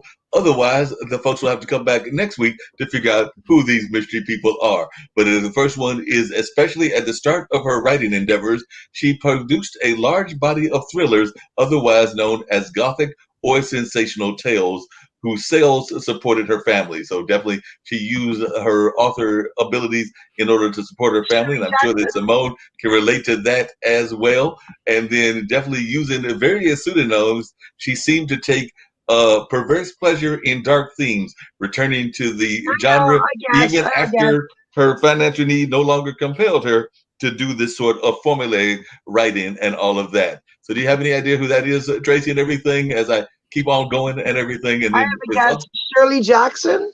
Nope, not Shirley Johnson. So the first modern compilation of what she called Blood and Thunder Tales was Beyond the Mask, the unknown thrillers of, and you notice I put ...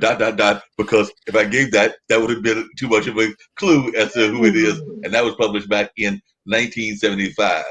Her views were often expressed by the female characters in her book, strong young women who wanted more from life than to get married and have babies. And I know that's something that even to this day, you young ladies and even other ladies of other age ranges fight against as well. Susan Bailey explained that her feminism was based on autonomy, the right of every woman to be autonomous, the freedom of each woman to realize her true potential as a whole person.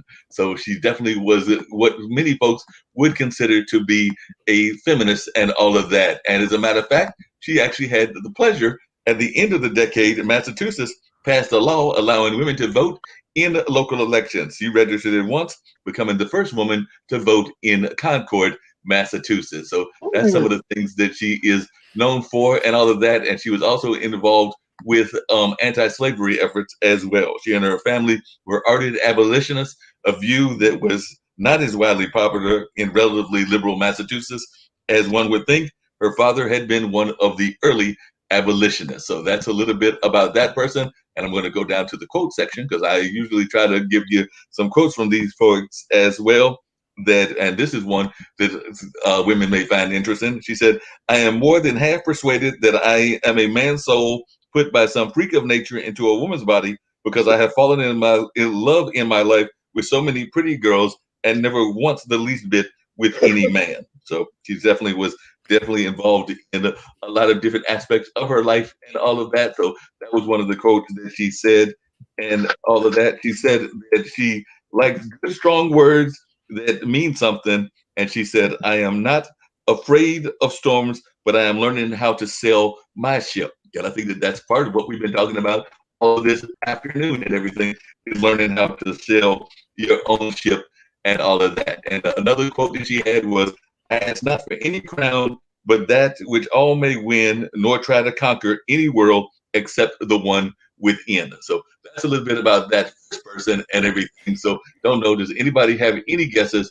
as to who that might be and all of that? I want to know though. I know, I do too. I don't have a guess, but I want to know.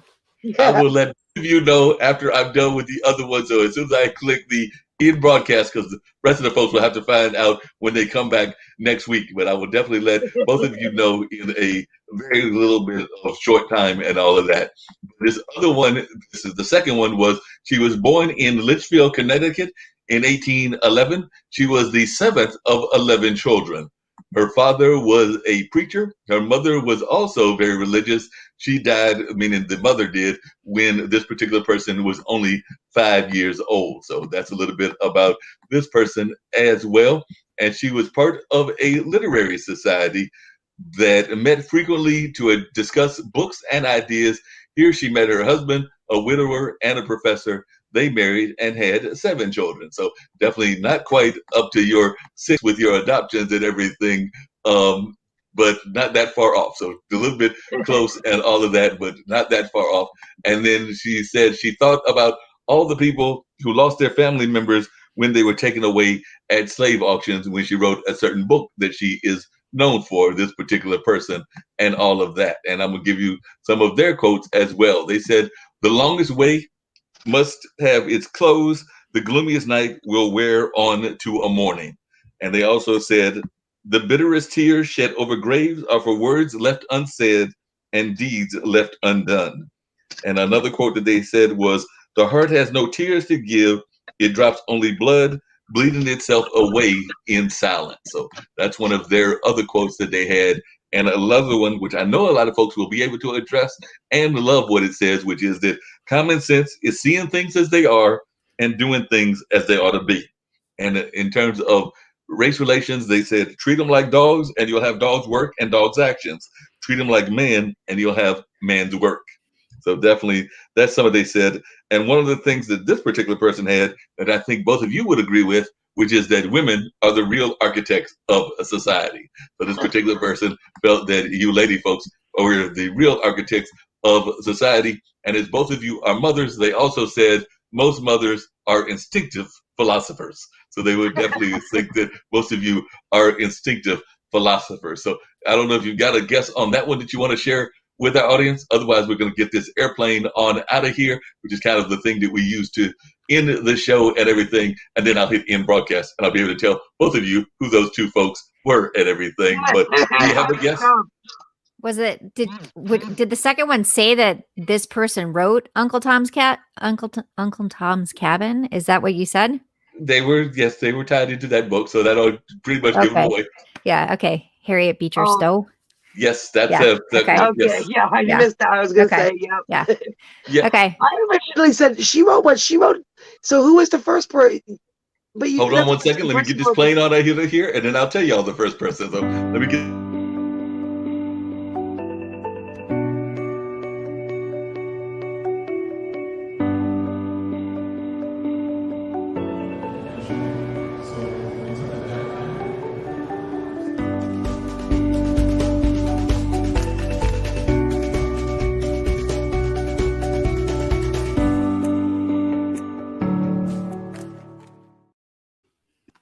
Hold on, let me hit the end